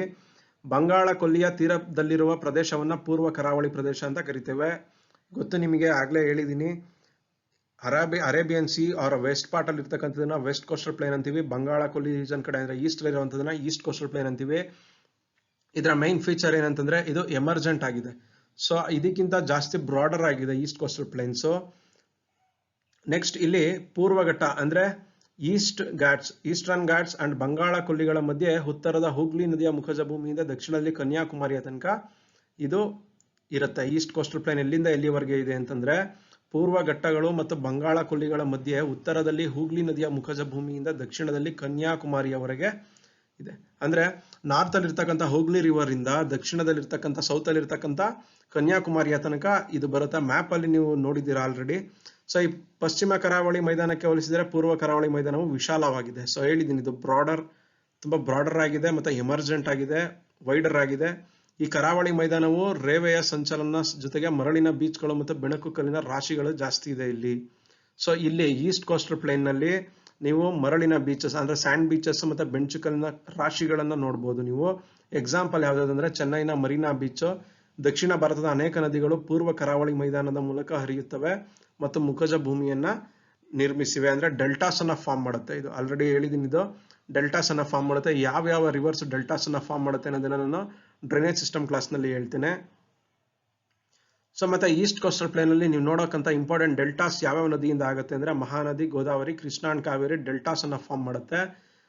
ಮತ್ತೆ ಇಲ್ಲೂ ಕೂಡ ನಾವು ಸ್ಟೇಟ್ ವೈಸ್ ಒಂದೊಂದು ನೇಮ್ ಅನ್ನ ಕರಿತೇವೆ. ಈ ನಮ್ಮ ಈಸ್ಟ್ ಕೋಸ್ಟಲ್ ಪ್ಲೇನ್ ನಲ್ಲಿ ನಾವು ಉತ್ಕಲ್ ಕೋಸ್ಟಲ್ ಪ್ಲೇನ್ ಅಂತ ಕರಿತೇವೆ. ನೆಕ್ಸ್ಟ್ ಆಂಧ್ರ ಪ್ರದೇಶದಲ್ಲಿ ಬರ್ತಕ್ಕಂಥದನ್ನ ಸಿರ್ಸರ್ ಪ್ಲೇನ್ ಕೋಸ್ಟಲ್ ಪ್ಲೇನ್ ಅಂತ ಕರಿತೀವಿ. ತಮಿಳುನಾಡಲ್ಲಿ ಬರ್ತಕ್ಕಂಥದನ್ನ ಕೋರಮಂಡಲ್ ಪ್ಲೇನ್ ಅಂತ ಕರಿತೇವೆ. ಸೊ ಅಂದ್ರೆ ತಮಿಳುನಾಡಲ್ಲಿ ಮಾತ್ರ ಬರೋದಿಲ್ಲ ಇದು, ಕೆಲವೊಂದು ಪಾರ್ಟ್ ಆಫ್ ಆಂಧ್ರ ಪ್ರದೇಶನ ಕೂಡ ಕನ್ಸಿಡರ್ ಮಾಡುತ್ತೆ ಕೋರಮಂಡಲ್ ಇದು. ಈಗ ಫಸ್ಟ್ ಉತ್ಕಲ್ ತೀರ ಪ್ರದೇಶ ಅಂತ ಯಾವ ಸ್ಟೇಟ್ ಅಲ್ಲಿ ಇರ್ತಕ್ಕಂಥದನ್ನ ನಾವು ಕರಿತೇವೆ ಅಂದ್ರೆ ಉತ್ಕಲ್ ತೀರ ಒಡಿಶಾ ರಾಜ್ಯದ ಪೂರ್ವ ಭಾಗದಲ್ಲಿ ಕಂಡು ಬರುತ್ತೆ. ನೆಕ್ಸ್ಟ್ ಆಂಧ್ರ ತೀರ ಮೀನ್ಸ್ ಅಂದ್ರೆ ಆಂಧ್ರ ಪ್ರದೇಶದಲ್ಲಿ ಇರ್ತಕ್ಕಂಥ ಕೋಸ್ಟಲ್ ಪ್ಲೇನ್, ಅದು ಆಂಧ್ರ ಪ್ರದೇಶದ ಪೂರ್ವ ಭಾಗದಲ್ಲೇ ಇರುತ್ತೆ. ಕೋರಮಂಡಲ್ ಅನ್ನುವಂಥದ್ದು ಪೂರ್ವ ಕರಾವಳಿಯ ದಕ್ಷಿಣ ಭಾಗವನ್ನ ಕೋರಮಂಡಲ್ ತೀರ ಅಂತ ಕರಿತೇವೆ. ಇದು ಆಂಧ್ರ ಪ್ರದೇಶ ಮತ್ತು ತಮಿಳುನಾಡು ರಾಜ್ಯಗಳಿಗೆ ಹೊಂದಿಕೊಂಡಂತಿರುತ್ತದೆ. ಅಂದ್ರೆ ಆಂಧ್ರ ಪ್ರದೇಶ ಮತ್ತು ತಮಿಳುನಾಡು ಎರಡರ ಕಾಂಬಿನೇಷನ್ ಬರುತ್ತೆ. But major portion of Coromandel coastal plain comprises of Tamil Nadu state. So ತಮಿಳುನಾಡಲ್ಲಿ ಬರ್ತಕ್ಕಂಥ ಕಂಪ್ಲೀಟ್ ಇದು ಕೋರಮಂಡಲ್ ಅಂತೀವಿ. ಕೆಲವೊಂದು ಪಾರ್ಟ್ ಆಫ್ ಆಂಧ್ರ ಪ್ರದೇಶನ ಕೂಡ ಕೋರಮಂಡಲ್ ತೀರ ಪ್ರದೇಶ, ಕೋರಮಂಡಲ್ ಕೋಸ್ಟಲ್ ಪ್ಲೇನ್ ಅಂತ ಕನ್ಸಿಡರ್ ಮಾಡ್ತೇವೆ. ಸೊ ಇದಿಷ್ಟು important features of east coastal plains. ಜೊತೆಗೆ ಇಲ್ಲೆರಡು ಪಾಯಿಂಟ್ ಇದೆ. The eastern coast is named as Northern Circars, ಅಂದ್ರೆ ನಾರ್ತ್ ಪಾರ್ಟ್ ಇದನ್ನ ನಾರ್ದರ್ನ್ ಸಿರ್ಸರ್ ಅಂತೀವಿ, ಸದರ್ನ್ ಪಾರ್ಟ್ ಅನ್ನ ಕೋರಮಂಡಲ್ ಕೋಸ್ಟ್ ಅಂತೀವಿ. East coastal plain is known as Northern Circars in the region between Krishna and Mahanadi. Krishna ನದಿ ಮತ್ತೆ ಮಹಾನದಿ ರೀಜನ್ ನಡುವೆ ಇರ್ತಕ್ಕಂಥ ನಾರ್ದರ್ನ್ ಸಿರ್ಸರ್ಸ್ ಅಂತ ಕರಿತೇವೆ. Coromandel coast is southern part between Krishna and Kaveri rivers. Andhra Pradesh ಮತ್ತೆ ತಮಿಳುನಾಡಲ್ಲಿ ಬರುತ್ತೆ. ಆಲ್ರೆಡಿ ಎಕ್ಸ್ಪ್ಲೈನ್ ಮಾಡಿದ್ದೀನಿ ಟಾಪಿಕ್. ಸೊ ಇದಿಷ್ಟು ವೆಸ್ಟ್ ಕೋಸ್ಟಲ್ ಪ್ಲೇನ್ ಮತ್ತೆ ಈಸ್ಟ್ ಕೋಸ್ಟಲ್ ಪ್ಲೇನ್ ಬಗ್ಗೆಗಿನ ಎಕ್ಸ್ಪ್ಲನೇಷನ್. ಇಲ್ಲಿ ನಿಮ್ಗೆ ಇಂಪಾರ್ಟೆಂಟ್ ಆಗುವಂಥದ್ದು ಏನಂತಂದ್ರೆ ಅತಿ ಹೆಚ್ಚು ತೀರಾ ಪ್ರದೇಶವನ್ನು ಹೊಂದಿರತಕ್ಕಂಥ ಅಂದ್ರೆ ಕೋಸ್ಟಲ್ ಪ್ಲೇನ್ ಹೊಂದಿರತಕ್ಕಂಥ ಸ್ಟೇಟ್ ಯಾವುದು? ಗುಜರಾತ್. ಮತ್ತೆ ಡಿಫ್ರೆಂಟ್ ನೇಮ್ಸ್, ಮಲಬಾರ್ ಅಂದ್ರೆ ಯಾವುದು, ಕೊಂಕಣ್ ಅಂದ್ರೆ ಯಾವುದು, ಕೋರಮಂಡಲ್ ಅಂದ್ರೆ ಯಾವುದು, ಉತ್ಕಲ್ ಅಂದ್ರೆ ಯಾವುದು, ಇದಿಷ್ಟು ಇಂಪಾರ್ಟೆಂಟ್ ಆಗುತ್ತೆ. ಸೊ ಈ ತರ ಒಂದು ಸಣ್ಣ ಸಣ್ಣ ಪಾಯಿಂಟ್ಸ್ ಕೂಡ ನಿಮಗೆ ಎಕ್ಸಾಮ್ ನಲ್ಲಿ ಕೇಳುವಂತ ಚಾನ್ಸಸ್ ಇರುತ್ತೆ, FDA exam, SDA, PSI exam ನಲ್ಲಿ. ಸೊ ಇದನ್ನೆಲ್ಲ ನೀಟಾಗಿ ನೀವು ನೋಟ್ ಮಾಡಿಟ್ಕೊಳ್ಳಿ ಟೇಬಲ್ ಫಾರ್ಮ್ ನಲ್ಲಿ. ಈಗ ನೆಕ್ಸ್ಟ್ ಸ್ಲೈಡ್ ನಲ್ಲಿ ಯಾವ್ಯಾವ ಸ್ಟೇಟ್ ಅಲ್ಲಿ ಕೋಸ್ಟಲ್ ಪ್ಲೇನಿಗೆ ಏನೇನಂತ ಕರೀತಾರೆ ಅನ್ನೋದನ್ನ ನೋಡೋಣ. ಸೊ ಈಗ ಮಹಾರಾಷ್ಟ್ರ ಮತ್ತೆ ಗೋವಾದಲ್ಲಿ ಕೊಂಕಣ್ ಕೋಸ್ಟಲ್ ಏರಿಯಾ ಅಂತ ಕರಿತೇವೆ. ಕರ್ನಾಟಕದಲ್ಲಿ ಇದು ಕರ್ನಾಟಕ ಕೂಡ ಕೊಂಕಣ್ನ ತೀರ ಪ್ರದೇಶಕ್ಕೆ ಸೇರ್ಕೊಳ್ಳುತ್ತೆ, ಬಟ್ ಸ್ಪೆಸಿಫಿಕ್ ಆಗಿ ಕರ್ನಾಟಕಕ್ಕೆ ಬರಾಗ ನಾವು ಕೆನರಾ ರೀಜನ್ ಅಂತ ಕರಿತೇವೆ. ಕೇರಳದಲ್ಲಿ ಮಲಬಾರ್ ಅಂತ ಕರಿತೇವೆ. ತಮಿಳುನಾಡನ್ನ ಕೋರಮಂಡಲ್ ರೀಜನ್ ಅಂತ ಕರಿತೇವೆ. ಈ ಕೋರಮಂಡಲಿಗೆ some parts of Andhra Pradesh ಕೂಡ ಇನ್ಕ್ಲೂಡ್ ಆಗುತ್ತೆ. ಸ್ಪೆಸಿಫಿಕಲಿ ಆಂಧ್ರ ಪ್ರದೇಶ್ ಕೇಳಿದಾಗ ನೀವು ಸಿರ್ಸರ್ ಅಂತ ಮೆನ್ಷನ್ ಮಾಡಬಹುದು. ಮತ್ತೆ ಒಡಿಶಾದಲ್ಲಿ ಉತ್ಕಲ್ ಅಂತೀವಿ. ವೆಸ್ಟ್ ಬೆಂಗಾಲ್ ನಲ್ಲಿ ವಂಗಾ ಅಂತ ಕರಿತೇವೆ. ಸೊ ಇದಿಷ್ಟು ಯಾವ್ಯಾವ ಸ್ಟೇಟ್ ನಲ್ಲಿ ಆ ಕೋಸ್ಟಲ್ ಏರಿಯಾವನ್ನ ಇನ್ನೊಂದು ನೇಮ್ ಇಂದ ಕರೀತಾರೆ ಅನ್ನುವಂತ ಇನ್ಫಾರ್ಮೇಶನ್. ಹೈಯೆಸ್ಟ್ ಯಾವ ಸ್ಟೇಟ್ ಕೋಸ್ಟಲ್ ಪ್ಲೇನ್ ಹೊಂದಿದೆ ಅಂದ್ರೆ ಗುಜರಾತ್. ಸೊ ನೆಕ್ಸ್ಟ್ ಬರುವಂತದ್ದು ಐಸ್ಲ್ಯಾಂಡ್ಸ್, ಅಂದ್ರೆ ಭಾರತದ ದ್ವೀಪ ಪ್ರದೇಶಗಳು. ಸೊ ಈ ಐಸ್ಲ್ಯಾಂಡ್ ನಲ್ಲಿ ನಮಗೆ ಗೊತ್ತಿದ್ದಂಗೆ ಅಂಡಮಾನ್, ನಿಕೋಬಾರ್, ಲಕ್ಷದ್ವೀಪ್ ಇದೆಲ್ಲ ಬರುತ್ತೆ. ಈಗ ನಾವು ಸ್ವಲ್ಪ ಸಿಸ್ಟಮ್ಯಾಟಿಕ್ ಸ್ಟಡಿಯನ್ನ ಮಾಡೋಣ. There are two major island groups in India. So first one is bay of Bengal group ಅಲ್ಲಿ ಅಂಡಮಾನ್ ಅಂಡ್ ನಿಕೋಬಾರ್ ಬರುತ್ತೆ. ಇನ್ನೊಂದು ಬಂದು ಅರೇಬಿಯನ್ ಸಿ, ಇಲ್ಲಿ ಲಕ್ಷದ್ವೀಪ್ ಬರುತ್ತೆ. Entire group of Iceland is divided into two broad categories. One is Andaman in the north and Nicobar in the south. So ಈ ಅಂಡಮಾನ್ ನಿಕೋಬಾರ್ ಅಲ್ಲಿ ಈ ಕಡೆ ಅಂದ್ರೆ ಬೇ ಆಫ್ ಬೆಂಗಾಲ್ ತಗೊಂಡಾಗ ಇಲ್ಲೂ ಕೂಡ ಟೂ ಬ್ರಾಡ್ ಕ್ಯಾಟಗರೀಸ್ ಅನ್ನ ಮಾಡ್ಕೊಂತೀವಿ. ಅಂಡಮಾನ್ ಮತ್ತೆ ನಿಕೋಬಾರ್ ಅಂತ ಕನ್ಸಿಡರ್ ಮಾಡ್ಕೊಂತೀವಿ. ಈ ಅಂಡಮಾನ್ ಮತ್ತೆ ನಿಕೋಬಾರ್ ಅನ್ನ ಸಪರೇಟ್ ಮಾಡುವಂತ ಚಾನಲ್ಗೆ 10 ಡಿಗ್ರಿ ಚಾನಲ್ ಅಂತ ಕರಿತೇವೆ. ವೆರಿ ಇಂಪಾರ್ಟೆಂಟ್ ಇದು. 10 degree channel separates Andaman and Nicobar. ಇದನ್ನ ನೆಕ್ಸ್ಟ್ ಸ್ಲೈಡ್ ಅಲ್ಲಿ ಮ್ಯಾಪ್ ಅಲ್ಲಿ ನಾನು ನಿಮಗೆ ತೋರಿಸ್ಕೊಡ್ತೀನಿ. ಈಗ ಇಂಡಿಯಾದಲ್ಲಿ ಟೋಟಲ್ 247 ದ್ವೀಪಗಳಿದೆ. ಇದರಲ್ಲಿ ಲಕ್ಷದ್ವೀಪ್ ನಲ್ಲಿ ಅಂದ್ರೆ ಲಕ್ಷದ್ವೀಪ್ ಬರುವಂತದ್ದು ಅರೇಬಿಯನ್ ಸಿ ನಲ್ಲಿ 43 ದ್ವೀಪಗಳಿದ್ರೆ, ಅದೇ ರೀತಿ ಅಂಡಮಾನ್ ನಿಕೋಬಾರ್ ಬರುವಂತದ್ದು ಬೇ ಆಫ್ ಬೆಂಗಾಲ್ ನಲ್ಲಿ ಇಲ್ಲಿ 204 ದ್ವೀಪಗಳಿದೆ. ಈಗ ಮೊದಲಿಗೆ ನಾವು ಅಂಡಮಾನ್ ಅಂಡ್ ನಿಕೋಬಾರ್ ಐಸ್ಲ್ಯಾಂಡ್ಸ್ ಬಗ್ಗೆ ತಿಳ್ಕೊಳ್ಳೋಣ. ಇದು ಬರುವಂತದ್ದು ಅಂಡಮಾನ್ ನಿಕೋಬಾರ್ ದ್ವೀಪ ಬರುವಂತದ್ದು ಬಂಗಾಳ ಕೊಲ್ಲಿ ರೀಜನ್ ಅಂದ್ರೆ ಈಸ್ಟರ್ನ್ ಸೈಡ್ ನಲ್ಲಿ ಬರುವಂತದ್ದು ಇದು. ಸೊ ಇಲ್ಲಿ 204 ದ್ವೀಪಗಳಿದೆ. ಬಟ್ ಇಲ್ಲಿ ನಮಗೆ ಮೇನ್ ಇಂಪಾರ್ಟೆಂಟ್ ಇರುವಂತದ್ದು 4 ಇಂಪಾರ್ಟೆಂಟ್ ಆಗುತ್ತೆ. North Andaman, middle Andaman, south Andaman and little Andaman. So Andaman ನಲ್ಲಿ 2 ಕ್ಲಾಸಿಫಿಕೇಶನ್ ತಗೊಳ್ಳಿ. ಫಸ್ಟ್ ಗ್ರೇಟರ್ ಅಂಡಮಾನ್ ಮತ್ತೆ ಲಿಟಲ್ ಅಂಡಮಾನ್ ಅಂತ. ಗ್ರೇಟರ್ ಅಂಡಮಾನ್ ಅಂಡರ್ ನಲ್ಲಿ ನಾರ್ತ್ ಅಂಡಮಾನ್, ಮಿಡಲ್ ಅಂಡಮಾನ್ ಮತ್ತೆ ಸೌತ್ ಅಂಡಮಾನ್ ಬರುತ್ತೆ. ಇಲ್ಲಿ ನೋಡ್ತಾ ಇದೀರಲ್ಲ ಈ ಮ್ಯಾಪ್, ಇದು ಅಂಡಮಾನ್ ನಿಕೋಬಾರ್ ಐಸ್ಲ್ಯಾಂಡ್ ಕಾಣಿಸ್ತಾ ಇದೆ ಅನ್ಸುತ್ತೆ ನಿಮ್ಗೆ. ಇಲ್ಲಿ ನೋಡಿ, ಇದು 10 ಡಿಗ್ರಿ ಚಾನಲ್. ಇದು 10 degree channel separates Nicobar island and Andaman island. So Andaman ಮತ್ತೆ ನಿಕೋಬಾರ್ ನ 10 ಡಿಗ್ರಿ ಐಸ್ಲ್ಯಾಂಡ್ ಸಪರೇಟ್ ಮಾಡುತ್ತೆ. ಈಗ ಇಲ್ಲಿ ಬರುವಂತದ್ದು ನಾರ್ತ್ ಅಂಡಮಾನ್ ಇಲ್ಲಿದೆ, ಮಿಡಲ್ ಅಂಡಮಾನ್ ಇದೆ, ಸೌತ್ ಅಂಡಮಾನ್ ಇದೆ. ಇನ್ನೊಂದು ಏನಂದ್ರೆ ನಾರ್ತ್, ಮಿಡಲ್ ಅಂಡ್ ಸೌತ್ ಅಂದ್ರೆ ಈ ಸೌತ್ ಅಂಡಮಾನ್ ಮತ್ತೆ ಲಿಟಲ್ ಅಂಡಮಾನ್ ಅನ್ನ ಸಪರೇಟ್ ಮಾಡುವಂತದ್ದು ಡಂಕನ್ ಪಾಸ್. ಸೊ ಆ ಡಂಕನ್ ಪ್ಯಾಸೇಜ್ ಇಲ್ಲಿದೆ ನೋಡಿ. ಸೊ ಈ ಮ್ಯಾಪ್ ಅನ್ನ ನೆನ್ಪಿಟ್ಕೊಂಡ್ರೆ ನಿಮ್ಗೆ ಯಾವುದೇ ರೀತಿಯಾದ ಎಕ್ಸ್ಪ್ಲನೇಷನ್ ಅವಶ್ಯಕತೆ ಇಲ್ಲ. ನಾರ್ತ್ ಅಂಡಮಾನ್ ಇದೆ, ಮಿಡಲ್ ಅಂಡಮಾನ್ ಇದೆ, ಸೌತ್ ಅಂಡಮಾನ್ ಇದೆ. ಈ ಅಂಡಮಾನ್ ಸಿಟಿಯ ಕ್ಯಾಪಿಟಲ್ ಬಂದು ಪೋರ್ಟ್ ಬ್ಲೇರ್. ಸೊ ಅತಿ ಹೆಚ್ಚು ಜನ ವಾಸಿಸುವಂತದ್ದು ಎಲ್ಲಿ ಅಂಡಮಾನ್ ನಲ್ಲಿ ಅಂದ್ರೆ ಪೋರ್ಟ್ ಬ್ಲೇರ್ ನಲ್ಲಿ. ಇದು capital city of this Andaman and Nicobar. So ಈಗ ಸೌತ್ ಅಂಡಮಾನ್ ಮತ್ತೆ ಲಿಟಲ್ ಅಂಡಮಾನ್ ಏನಿದೆ ಇದೆರಡನ್ನ ಸಪರೇಟ್ ಮಾಡುವಂತದ್ದು Duncan pass or Duncan passage. So ಇದಿಷ್ಟು ನೆನ್ಪಿಟ್ಕೊಳ್ಳಿ. ಇದಿಷ್ಟು ಅಂಡಮಾನ್ ವಿಷಯ ಆಯ್ತು. ಅಂದ್ರೆ ನೆಕ್ಸ್ಟ್ ಅಂಡಮಾನ್ ನಿಕೋಬಾರ್ ತಗೊಂಡ್ರೆ ಇದು ಅಂಡಮಾನ್ ಕನ್ಸಿಡರ್ ಮಾಡ್ತೀವಿ ಇದಿಷ್ಟು ಪೋರ್ಷನ್ ನ, ಇದನ್ನ ನಿಕೋಬಾರ್ ಅಂತ ಕನ್ಸಿಡರ್ ಮಾಡ್ತೇವೆ. It was separated by 10 degree channel. So ಇಷ್ಟೇ ಇನ್ಫಾರ್ಮೇಶನ್. ಈ ಮ್ಯಾಪ್ ಅನ್ನ ನೋಡಿದ್ರೆ ನಿಮ್ಗೆ ಈಸಿಯಾಗಿ ಅರ್ಥ ಆಗುತ್ತೆ. ನೆಕ್ಸ್ಟ್ ಇವಾಗ ಅಂಡಮಾನ್ ಐಸ್ಲ್ಯಾಂಡ್ ನ ಕೆಲವೊಂದು ಫೀಚರ್ಸ್ ಅನ್ನ ನೋಡೋದಿದ್ರೆ, Narcondam volcano is located in North Andaman but it is inactive. ಇದು ಇನ್ಆಕ್ಟಿವ್, ಆಕ್ಟಿವ್ ಇಲ್ಲ ಇದು Narcondam volcano. But Barren volcano is located in Middle Andaman. ಇದು ಆಕ್ಟಿವ್ ವಾಲ್ಕೆನೋ. ಇದು Barren island is the only active volcano in the India. So ಇದೊಂದೇ ಒಂದು ನಮ್ಮ ಇಂಡಿಯಾದಲ್ಲಿ active volcano ಇರುವಂತದ್ದು. ಮತ್ತೆ Port Blair is the capital of union territory Andaman and Nicobar island. So ಇಲ್ಲೇ ಅತಿ ಹೆಚ್ಚು ಜನಗಳು ವಾಸಿಸುವಂತದ್ದು ಈ ಐಸ್ಲ್ಯಾಂಡ್ ನಲ್ಲಿ. ಮತ್ತೆ ಸ್ಯಾಡಲ್ ಪೀಕ್ 737 ಮೀಟರ್ ಇದೆ. ಇದು highest peak in North Andaman. South Andaman and Little Andaman are separated by Duncan Pass. 10-degree channel is a channel that separates Andaman Islands and Nicobar Islands from each other in the Bay of Bengal. So ಇದಿಷ್ಟು information map ಅಲ್ಲೇ ನಾನು ನಿಮಗೆ explain ಮಾಡ್ಕೊಟ್ಟಿದ್ದೀನಿ, note ಮಾಡಿ ಇಟ್ಕೊಳ್ಳಿ, very important points ಇದು. Next Nicobar ನಲ್ಲಿ main islands ಯಾವುದು ಅಂತಂದ್ರೆ main 3 islands are Car Nicobar, Great Nicobar and Little Nicobar. ಇದು 3 ನಿಕೋಬಾರ್ನ ಇಂಪಾರ್ಟೆಂಟ್ ಐಸ್ಲ್ಯಾಂಡ್ಸ್ ಆಗಿದೆ.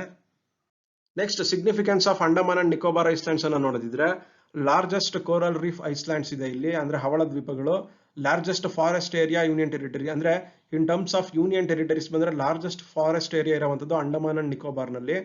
Largest teak or timber producers Andaman and Nicobar. ಮತ್ತೆ ಓಲ್ಡೆಸ್ಟ್ ಟ್ರೈಬ್ಸ್ ನಿಗ್ರೋಟೈಟ್ಸ್ ಅನ್ನುವಂತ ಒಂದು ಟ್ರೈಬ್ಸ್ ಇದೆ, ಬುಡಕಟ್ಟು ಜನಾಂಗ, ಅದು ಕೂಡ ಅಂಡಮಾನ್ ಮತ್ತೆ ನಿಕೋಬಾರ್ ನಲ್ಲಿ ಸಿಗುತ್ತೆ. ಈ ಅಂಡಮಾನ್ ಮತ್ತೆ ನಿಕೋಬಾರ್ ಬಗ್ಗೆ ಪ್ರಸಿದ್ಧ ಲೇಖಕರು ಅವರ ಟೂರಿಸ್ಟ್ ಏನೇನಿದ್ದಾರೆ, ಮಾರ್ಕೋ ಪೋಲೋ ಮತ್ತೆ ನಿಕೋಲೋ ಕಾಂಟೆ, ಇವರು ಕೂಡ ಅವರು ಪ್ರಸ್ತಾಪನೆ ಮಾಡಿರ್ತಾರೆ ಅವರ ಬುಕ್ ನಲ್ಲಿ. ಸೊ ಇದು ಅಂಡಮಾನ್ ಮತ್ತೆ ನಿಕೋಬಾರ್ ದ್ವೀಪ ಬೆಚ್ಚಗಿನ ಉಷ್ಣವಲಯದ ವಾಯುಗುಣವನ್ನ ಹೊಂದಿದೆ. ನೈಋತ್ಯ ಮತ್ತು ಈಶಾನ್ಯ ಮಾರುತಗಳ ಕಾಲಾವಧಿಯಲ್ಲಿ ಅಧಿಕ ಮಳೆಗಳು ಇಲ್ಲಿ ಆಗುತ್ತೆ. ಇಲ್ಲಿ ಡೆನ್ಸ್ ಫಾರೆಸ್ಟ್ ಇದೆ, ಮತ್ತೆ ಅಧಿಕ ವನ್ಯಜೀವಿಗಳು ಅಂದ್ರೆ ವೈಲ್ಡ್ ಲೈಫ್ ಜಾಸ್ತಿ ಇದೆ. ಇದಿಷ್ಟು important significance of Andaman and Nicobar Iceland.